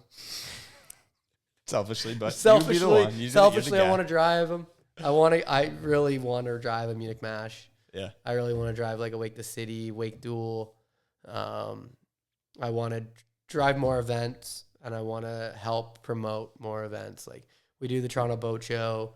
We used to do the Utah Boat Show. It kind of died with COVID, which is a bummer. They still got the cable. Like they've got everything for the pools to keep it Set it going. up this year, Utah Boat Show. Come on, let's get that baby It fired up. it was sick. Like, but yeah, I think more events with the 2 tower, I think are huge. You can set them up in not every city, but a lot of cities have rivers going through them, bodies of water that we can set up. Like we can set up a 2 tower in 4 hours. Yeah. If we have a couple guys that know what they're doing, we've got a machine. We can build the towers, set them up, get the cable running. 4 hours, 5 hours tops. And then we drop in some features if they're unit features, if we make features, and we can have an event going. Like we only even if it's a 1-day event, it's not a huge production to do it. Yeah, still feasible. Yeah. So I think what we need to push and do more of. They did it back in the day. Pat Panakis was huge inspiration for all of those events, I think, back in the day. And I'd love to push and keep doing that and kind of grow the community and get more people involved in the sport. Absolutely. Yeah. I agree. I think and those then events selfishly, I get to drive it. Hey, it's a win-win for everybody. Yeah. I mean, yeah. I think those events are sick. So anybody you want to thank? I want to Bring it thank out you for doing this. It's like unbelievable. You're kind of new, starting out. You're spending money doing it with the cameras and everything. And I'm disappointed that it took me this long to be a Patreon. Something I had meant to do forever. And then all of a sudden the other day I was like, oh, frick. Like I went on and like I could see that you had my picture up. And I was like, crap, I can't see what people are saying. I'm like, I have to be a Patreon. And then I listened to Trent's when you called him out about not even following you yet. Well, they were on the Patreon. But yeah. And he does follow me now. So there's nothing. That's Well, good. I don't know if he unfollowed me, but he Yeah, at least check. did at some Yeah, point. check. But yeah, just I love what you're doing. It's unbelievable. Like you were bugging me. I went out for dinner with Henshaw last night. You're like, tell Henny he needs to come on this because like those older guys, like Henny's got some stories Such to good tell stuff. from back in the day. I love what you're doing. The Outhouse crew. Kind of we're messaging and texting all day today, and they're kind of worried about some of their questions. They weren't as bad as I expected. I thought there might be some other ones, but my fiance, she's here with me. She's hung out at the pool all day today, putting up with me, like building the new park, spending everything. Every holiday that I go on, it's a wake event or going to see Liam snowboard. So like she came to Elevated this year. She came to West Rock. She came to Yard Sale. She's not huge into wakeboarding. She'll strap on and do a lap or two or whenever. She's follows me around, even though she probably doesn't want to be here sometimes. Well, hey, she gets to come to sunny Florida when it's cold out. So there's a little, little bonus there for being in wakeboarding. It's snowing when we left, and she got to sit by the pool all day today, so it's great. Can't beat that. Yeah. My staff at the cable park kind of running things, and even my staff in construction. I feel bad leaving sometimes when I go to do a wake event, even though it's like it's work for me going to yard sale and like helping build features before and like doing maintenance on the cable and then driving the cable. Like, yeah, we party at night and we hang out and you're there with everybody, but it is work for me. It's a different type of work, but for them to hold down the fort and keep building, keep my clients happy, taking care of stuff when I'm not there is like huge help for me. It's stressful being away, like still answering emails, phone calls, texts and stuff like that. But majority of the time they're holding it down. They're keeping it going. And I want to keep going and doing more events and stuff like that. But having like my good guys in construction that kill it and run the show for me when I'm not there is like huge, that I feel comfortable leaving. Because like the first few years of construction, like I didn't do anything.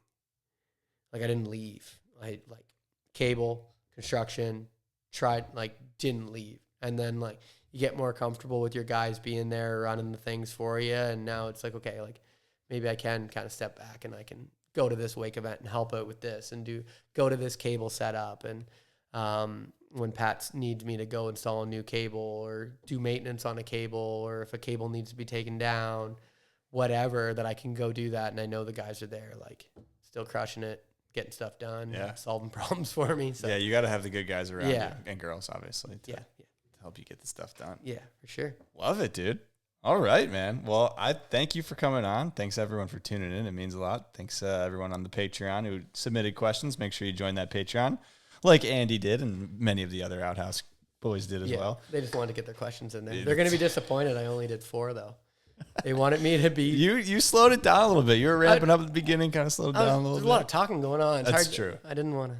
No, I was starting to like burp every once in a while. So it's like... Hey, it happens. Yeah. It happens. I don't know. They wanted me to beat Shane, but I'm disappointed. I don't think it was going to happen, dude.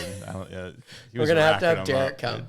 Derek can come. Derek and I were talking about doing a dual one. That'd be sick, and just talk all outhouse, and it'd be a table full of Nata days when we're done, and we might have to sleep over, but might have to edit a couple things out. We'll see. Yeah, or maybe not. I don't know. He did it for me in Outhouse 4. You can just put a little Grab Matters logo over it. There you go. All right, everyone. Thanks for tuning in. Make sure to like, comment, subscribe. You know the deal. All that stuff. Thanks, everyone. See you guys next time. Thank you.